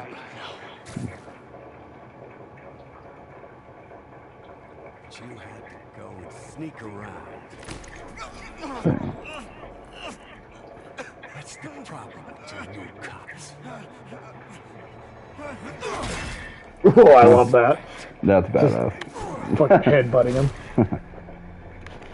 Yeah, this version of Hammerhead would be fucking cool to have. I mean, I think it would just be, you know, like my biggest hope with the next Spider-Man movies is that they just bring the scale down. Yeah. And do street level stories. I mean, if Kingpin was basically the big villain of like 3, you know, Spider-Man movies. Because I think you could do Hammerhead as the big villain in one movie and have Kingpin kind of above him in the background, and then built up to Kingpin maybe more fully being the villain in a sequel. Yeah, exactly. Just you know, the cosmos doesn't need to be at stake. Every movie. In every movie, yeah. Yeah, that's true. Because it makes the cosmos. It makes me want the cosmos to be destroyed. Right. Like, hey, for something different, let's destroy the cosmos. Right. Yeah.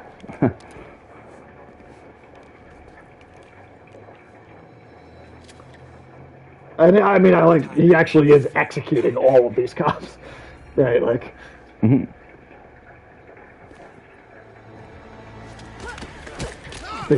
Was it Yuri, and then there's one other cop left alive still? Drop the gun! Hands behind your head! How about no? Captain, I'm sorry. Do it! Now! There. I feel like if Hammerhead got shot in the head, it wouldn't do anything, which is cool. I mean, maybe with a shotgun, but with like... Or you could get him, I mean, maybe in like the lower part of the face, like more down here. Yeah.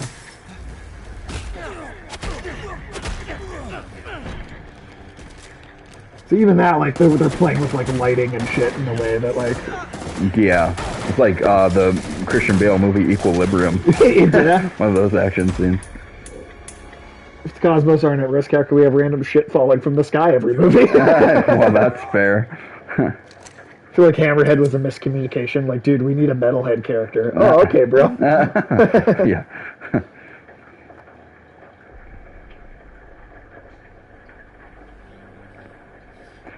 Yeah, but it's like, to take that comment seriously, it's like in the main story of the Spider-Man game, there was a portion of the story where that I'm not sure. I could look it up though. Where all of like a lot of New York City buildings were just on fire. Yeah, you know, and I was like, that looks so much worse than just a bunch of Big Bang type lights going on in the sky or. The universe, because if the universe is truly at stake and like it could end in an instant, well, it wouldn't really matter to us at the ant level that humans are at. If the universe just disappeared in a flash, because we wouldn't even really fucking know. You know, whereas if we have to watch one of our greatest cities just burn to the ground and live with there's a lot more of an actual visualized consequence. Stakes again, like you're talking about stakes. You visualize the stakes, and then they actually feel like there are stakes. Yeah, exactly. Yeah. True, very true. Also, the voice actor for Hammerhead in this is named Keith Silverstein. I've never heard that name before. But if that's someone you're familiar with, no name. I don't know the VA, but it wasn't one of the Sopranos. That's funny. It was not one of the Sopranos, sadly. This character actually has a cool origin. Well, he's a Legion of Superheroes character, which, again, I'm usually not a big fan of. But I was just going through the amalgam of Universe Boy. Universe Boy? Well, so he's a mix of Captain Universe and DC's Ultra Boy, so I clicked on Ultra Boy. And it said he's a... Ultra Boy gained his powers when the vehicle he was flying through outer space in was swallowed by an a space whale, a whale in space. So like Jonah. Did Hideo Kojima make this? It sounds like it would, right? But it's like Jonah being swallowed by the whale in the Bible. Right. He had this exact experience, but in space. Right. With a whale in space, and got superpowers out of it. That's kind of a cool origin. Interesting. Exposing him to radiation inside the space beast body. No guns, no fighting, no powers, huh? And Jerry Siegel actually was one of the people that created that character, so that's cool. Oh, interesting. Actual Superman creator there. I figured it out. He also voices Torbjorn and in Overwatch. Okay. I don't know like any of the Overwatch characters, but noted gains superpowers from swallowing. Nice. I actually work with somebody at UPS named Torbjorn. Space Whale, you mean Star Trek 4? Oh, you work with someone with that name? Yeah. Interesting. Yep, her name is... Perfect. Let's see what these upstanding gentlemen have to say. So glad we left the Martian. Well, it actually might be Torbier, because I remember Emma, like, prepping us. She was like, just so you know, the translation of her name is Thor's Bear. And it's like she was saying it as if, like, we had to treat her in a special way. I was like, just because she's Thor's Bear, we have to give her special privileges. Thor's Bear gets special treatment.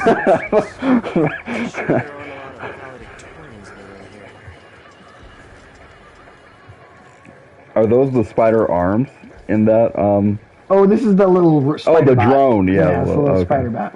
Oh, that's right. Sneaking around the...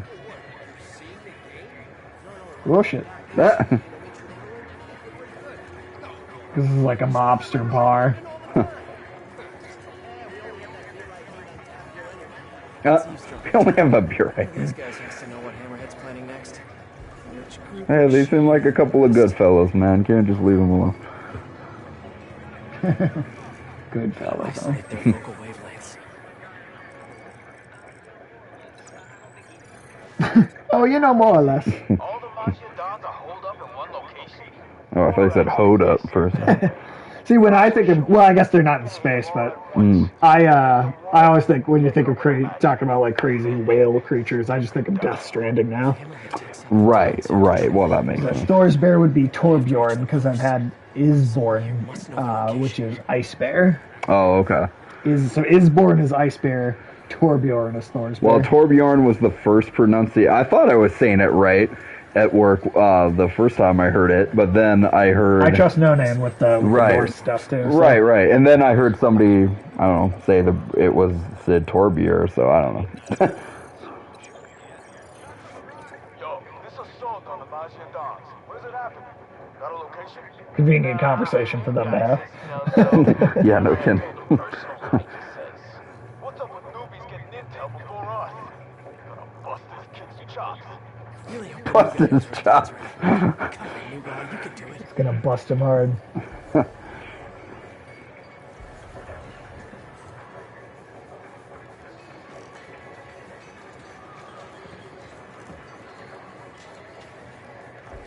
What the? Conversation. Hey, heard you know where the Dons is at. Keep your voice The down. Dons. Just, I don't know. Come on, new guy. I knew it. Friggin' real fish. But I do know who does know. Vinny and Gino. Gamer recently brought out a collection of Norse stories. Turns out Odin's eight-legged horse, the wolf that's going to eat the world. And the world serpent were all Loki's kids from when he was intimate with animals. Oh yeah, no, that's classic Norse mythology. Yeah, that's actually one of my favorite because of the kind of dark humor involved, and the Sleipnir, right, is Odin's horse. Did you say Sleipnir? Could be regional, maybe. Isborn was a Norwegian beer. This could be different in Swedish or something. Get out of sight. Oh yeah. But one version of that myth I read with the eight-legged horse that was funny to me is that it's just Loki being a dick, right? And he turns into this, like, beautiful female horse to get this giant that was building a wall for Asgard. His work draft horse. Yep. He turned into a beautiful female horse to like lead it away into the wild, into the woods. Yep. And then they couldn't finish this defense wall for Asgard, which kind of screwed over Asgard. Yep. And then sometime later, Loki was just kind of in human form walking around in the woods one day, and then that fucking big horse with a, big dick, male draft horse with a big dick or whatever, saw Loki, and Loki's like, oh fuck, and that the horse fucking finds Loki and basically mounds him to the ground and has sex with Loki against his will. And then Loki was not even trying to fuck that horse. Yeah, and then Loki just has to give birth to that eight-legged. And then I remember the other gods just making fun of Loki for Loki like definitely pushed back. Yeah. And then the other gods just making fun of Loki the entire time he's pregnant. You got fucked by a horse. The entire time he's pregnant. So, yeah. I just like that Loki is so that, idea of chaotic evil that his scheme fucking literally fucked him in the ass, That's a story we're not going to see in the Disney Marvel Thor movies, which I would love if we did, because I'd laugh my ass off if Tom Hiddleston had to suffer that fate at some point. Now's my chance.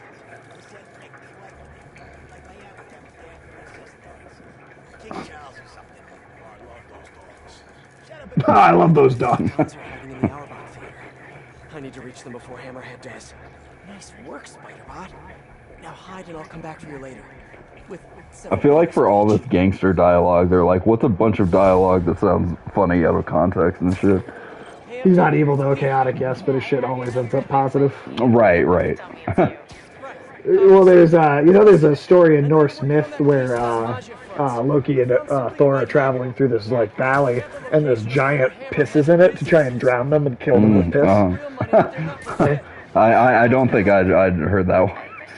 Yeah, it's a thing. Oh, cool. Or Skrymir, the super hairy giant that that takes them to Utgard, Utgard Castle, and like puts them through a series of tests. Oh, which is part of what the Beast Titan and Attack on Titan is based on. Is that giant Skrymir. Yes, and literally the castle that the Beast Titan attacks them at in the second season is called Castle Utgard. Even. Yeah, that myth was in Neil Gaiman's book Norse Mythology. Yeah.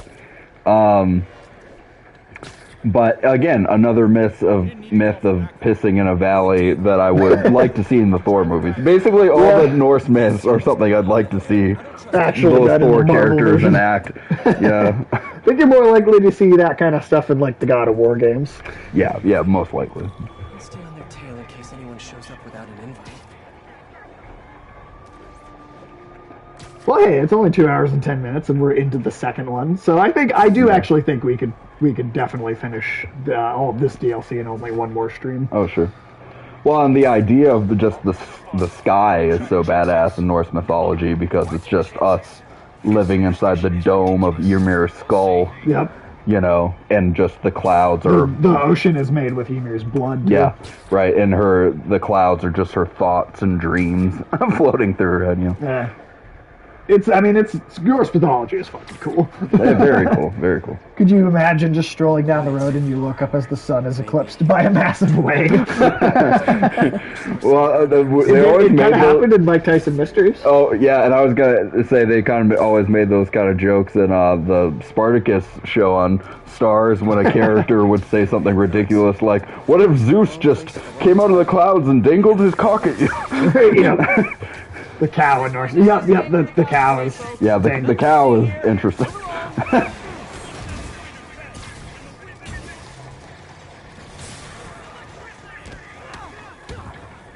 Because as far as I could tell, at least from reading Neil Gaiman's Norse mythology, was that the cow just kind of comes out of nowhere. Like, it's just one of the first beings that exists is that cow. It's just a cow for cow's sake. For cow's sake, yeah, exactly.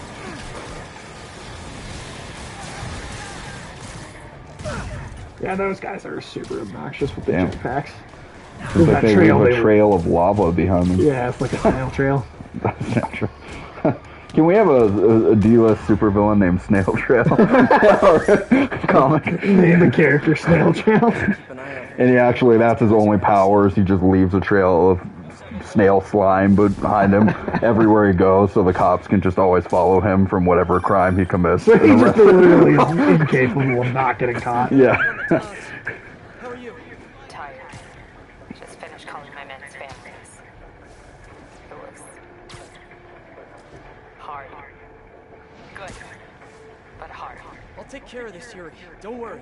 I can start calling them families from now on. Just, hey, it's Spider-Man.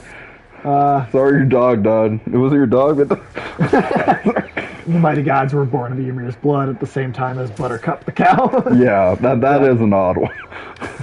Yeah. Well, and mythology's weird, man. I mean, like in Egyptian mythology, instead of Prometheus giving fire, Thoth gives humanity anal penetration. So. Right.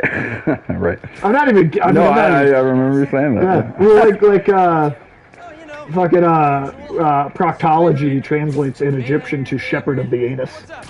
I'm not even kidding, it does. Right. So we'll have him as in our comic. Yeah, he's gonna invent all the butt shepherd. Stuff. Yeah, the anal shepherd. Let the anal shepherd lead us into salvation. But yeah, no, I mean, Thoth was like shoving stuff up his butt one day, and he's like, I gotta tell all the humans about this. This is great. Butt stuff is awesome. Yeah. That's exactly what it was. Yeah. No, that's all great, Miles. Yeah, that's great, Miles. Just stop bothering me, please. Just stop calling me. He even said, I've created a monster. He's starting to sound like Rick with how high up his voice went down. Mythology, can you imagine if that was still the prevalent religion? Yeah, I mean... Yeah, I mean any of them would make life more interesting and fun if we just full-on believed that shit could happen at any moment. Some people do. I mean, there are still some pagans. Supervisor at UPS says she's a pagan, full-on believer and stuff. Despite the evidence, but, Yeah. Well, just, that's...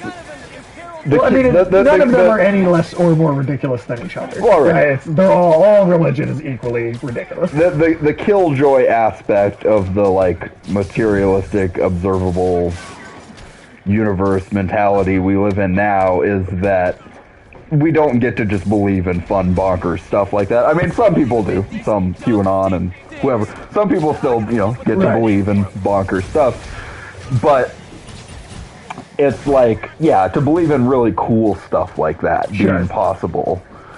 Miracles, Zeus, lightning from the sky, whatever.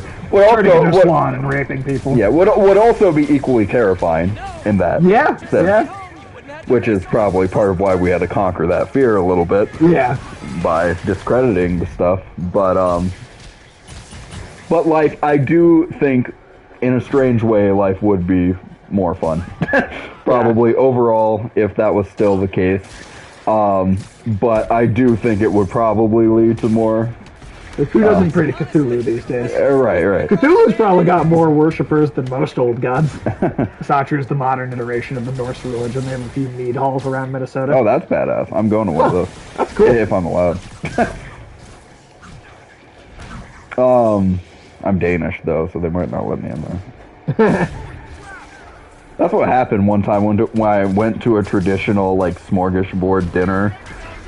With fuck you, Len took me to the FICA, to the FICA Institute, and me and her got sat down next to this like random family from Sweden, who of course spoke like perfect English as well, and I was sitting next to the father of the family.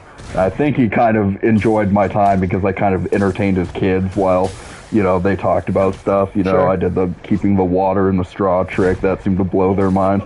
God, kids are dumb. Yeah. But like at one point, the father asked me, Aunt Lynn, she was like putting on airs and saying like as if she was like from Sweden and all this shit or whatever. And then the guy like asked me, he was like, "So what's your connection to Sweden?" And I was just like, "Oh, practically nothing. I'm actually probably more Danish than I'm Swedish." And then he was like, "Oh, I'm very sorry to hear that." And he's like, the Danes are very lazy. That's what he said. Well, I can't disagree with that. Well, actually, I kind of bickered with him a bit first because he was like, he said, "I'm very sorry to hear that." And I was like, "Well, the Danes were some of the first Vikings or whatever." And he's like, "Oh, I doubt that. The Danes are very lazy." He just said the same thing again. Yeah. So, and his damn kids tried to spoil Force Awakens for me at the time, which I kind of cared about. So, Yeah, looking back, though. I shouldn't have cared. But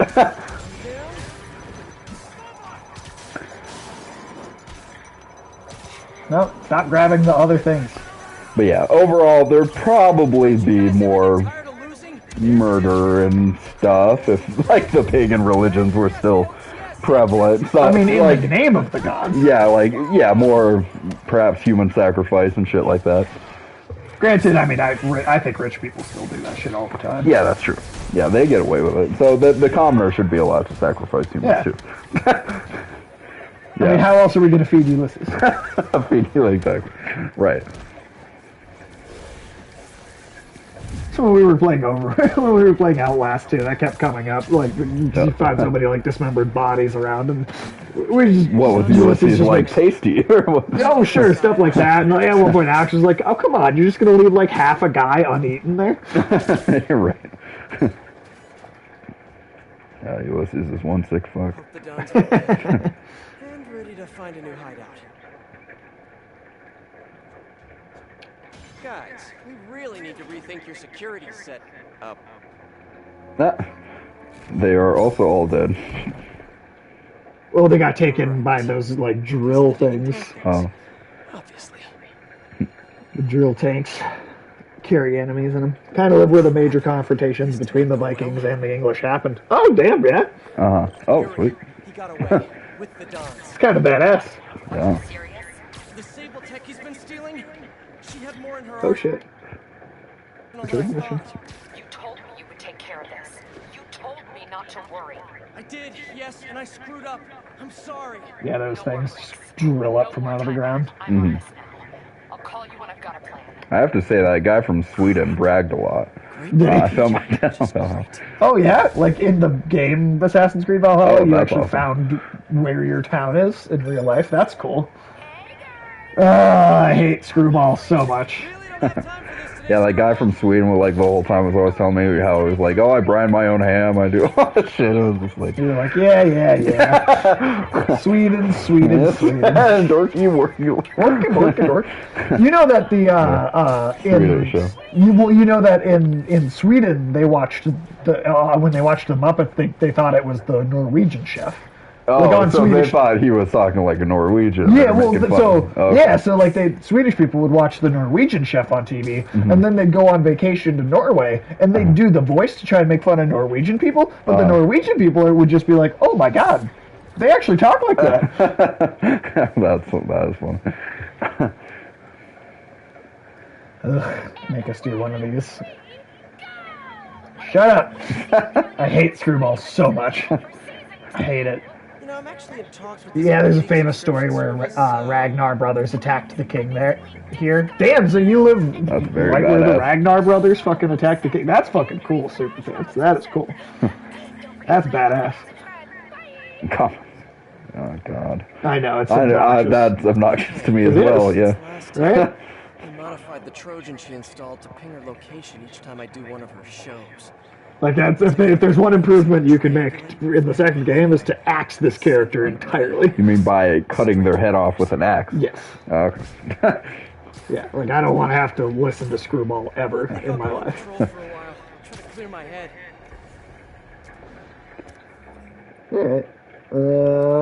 Backpack until the new mission shows up. All right. Well, I might as well read you my headcanon for They defied in the fens where no one knew him, and some old woman slapped him with the fish. Might as well read you my headcanon for Batman I've assembled so far. Oh, yeah, this is what you've read. You're sort of, like, put down yourself as far Yeah, as, like, yeah. the ultimate Batman timeline. That's what I'm trying to assemble here. There's some more facts and like ages I want to look up because I'm trying to have the characters be like the age they actually or said they are in the comics when Batman first meet them and try and compile it. Is that a PSP? Oh no, because it's got it could be a PSP in one of those holders. Oh, yeah. Because they did make those for those Spider-Man rubber. had a PSP at one point. That's pretty awesome. I watch Talladega Nights on my PSP all the time. The UMD discs. Yeah. I still see them sold occasionally sometimes at half-price books and stuff like that, and it's such a rare or just like kind of uncommon and weird, kind of media to see that when I see it, I'm like, it almost looks fancy in a way. Like laser discs. Yeah, right. Right, so it's like part of me even wants to dig out my old PSP when I see those. And do you still have it? I think I have one of them. For a while there, I think over the course I owned like 3 different PSPs. Yeah. I think I just. Did you ever have the PSP Go, like the second generation? I don't think I ever. I never had that. No, because it just seemed like there just weren't enough good games overall. I mean, I like that. It's a decent handheld. They just didn't make enough for it. Yeah. Like those Metal Gear games were some of the best things that got made. Yeah. That's true. I will say, I believe it was the PSP Go or whatever the second generation or last generation of that system that they made was. But they did. Mysterio's helmet gave me ideas for my eye lenses. Go ahead, sue me, fishbowl head. That's cool. Gravity Rush. Gravity was a really Rush. cool PSP game, but that got remastered for the PS4 because that was actually like really, really fucking good. Well, God of War: Chains of Olympus has one of the better stories, I think, in the God of War game. Yeah. Oh, absolutely. Even the second one, even if it's not like the best. Yeah, I still haven't gotten to play the second one. That'd be a fun stream. Yeah. Yeah, we can do that. I mean. That's a PS3 that you could play that on, so I will that be a dumb thing. I have to have the computer and the capture card and all that. But at some point, we could totally do that. That'd be fun. probably not a super long game, I'm guessing. No, we could do that in a single sitting, I bet. Oh, shit. Route appears clear ahead. No hostiles visible. Safe House 2, ready to receive. Alright. Okay, so far, so good. So some people dispute these years and ages and stuff, but I went with he's 8 when his parents die. This little tidbit I included from like a short story I wrote in college for about Batman and the Huntress and shit. But at 19, I have him find Joe Chill and be unable to kill him. And in that short story, I have him... have a good one, Superfans. Thanks for hanging out and chatting comic books with us. It was good to have you here. Yeah. Have a good rest of your day. Then I have him, unable to kill him in that moment, and it's right after that he leaves and starts traveling the world and shit. And, which I think is probably the more realistic reaction for him to have to that happening than just leave Gotham then, when his whole kind of reality of what he'd been building towards for almost the first 20 years of his life is shattered, like, oh, killing this guy would be meaningless and all this. And that would kind of, for me, be where he kind of settles on his no-kill rule. Is that moment where he's unable to kill Joe Chill and also sees just the terrible consequences of his life. Totally. Oh, you're gonna stream some Dead by Daylight later on? Yeah, I might have a chance to stop in if I have an opportunity. I definitely will. I will be working, but Sage can maybe. Yeah, I might be able to make it. I'm also, after we're done with the stream today, I'm also gonna go do stuff with my fiance. Sure. After stream, I mean, yeah, I might have an opportunity to stop by. I'll see if you're going. I could definitely shoot you a raid though, for sure. And but there might be some stiflers for the fact that Batman goes to college for a while and studies at either a college or a series of different colleges for a while. So I figure if you did want to fit in the college, to me, Batman's education is out there in the world. Right. That's where he's going to learn everything that's important to him, really. Right. But if you want to give him a more, a book literary education, then I have him study for like 3 years at different colleges and leave for the world when he's like 21. Per Sage, if you get... Oh, is that the stream that you'll be doing on? Per Sage. That's funny. Because I think 3 years is enough time for, again, like a genius like Bruce Wayne to either fully graduate at one school to get like a 4-year degree in 3 years, or for Bruce to have studied at a whole bunch of schools. Sadly, I'm getting a migraine. Oh no, shit. Yeah. Are you serious? So I think we're gonna have to end the stream here, unfortunately. Oh, that sucks, dude. Yeah. Sorry about that, well, everybody. We got into the second DLC. Yeah, we got a bit into it, for sure. But, we're gonna have to cut it here, I think, for right now. That's all good, dude. You gotta rest up and get over that thing. Yeah. Oh, let's just abandon the mission real quick, and then we'll come back into it. Sure. Next time. Yeah, for sure. But, well, thanks for all hanging out. It's see everyone. Too bad this is how we're going to have to end it. Definitely wanted to be going longer today, but, you know. It happens sometimes. Yeah. That's what happens. We'll do a little raid here, and then, Mafia are turning the streets of Manhattan into a gang. Why, you ask? Because nobody listened to me when they had the chance. We just cleaned up the city, returned to our collective senses, and run Spider-Man out of town. I love Jameson in these games, dude. Yeah. So perfect. Alright, well, have a good one, everybody. We'll see you soon. Take us back to a simpler time before any of us had heard of web shooters isn't wrong, but...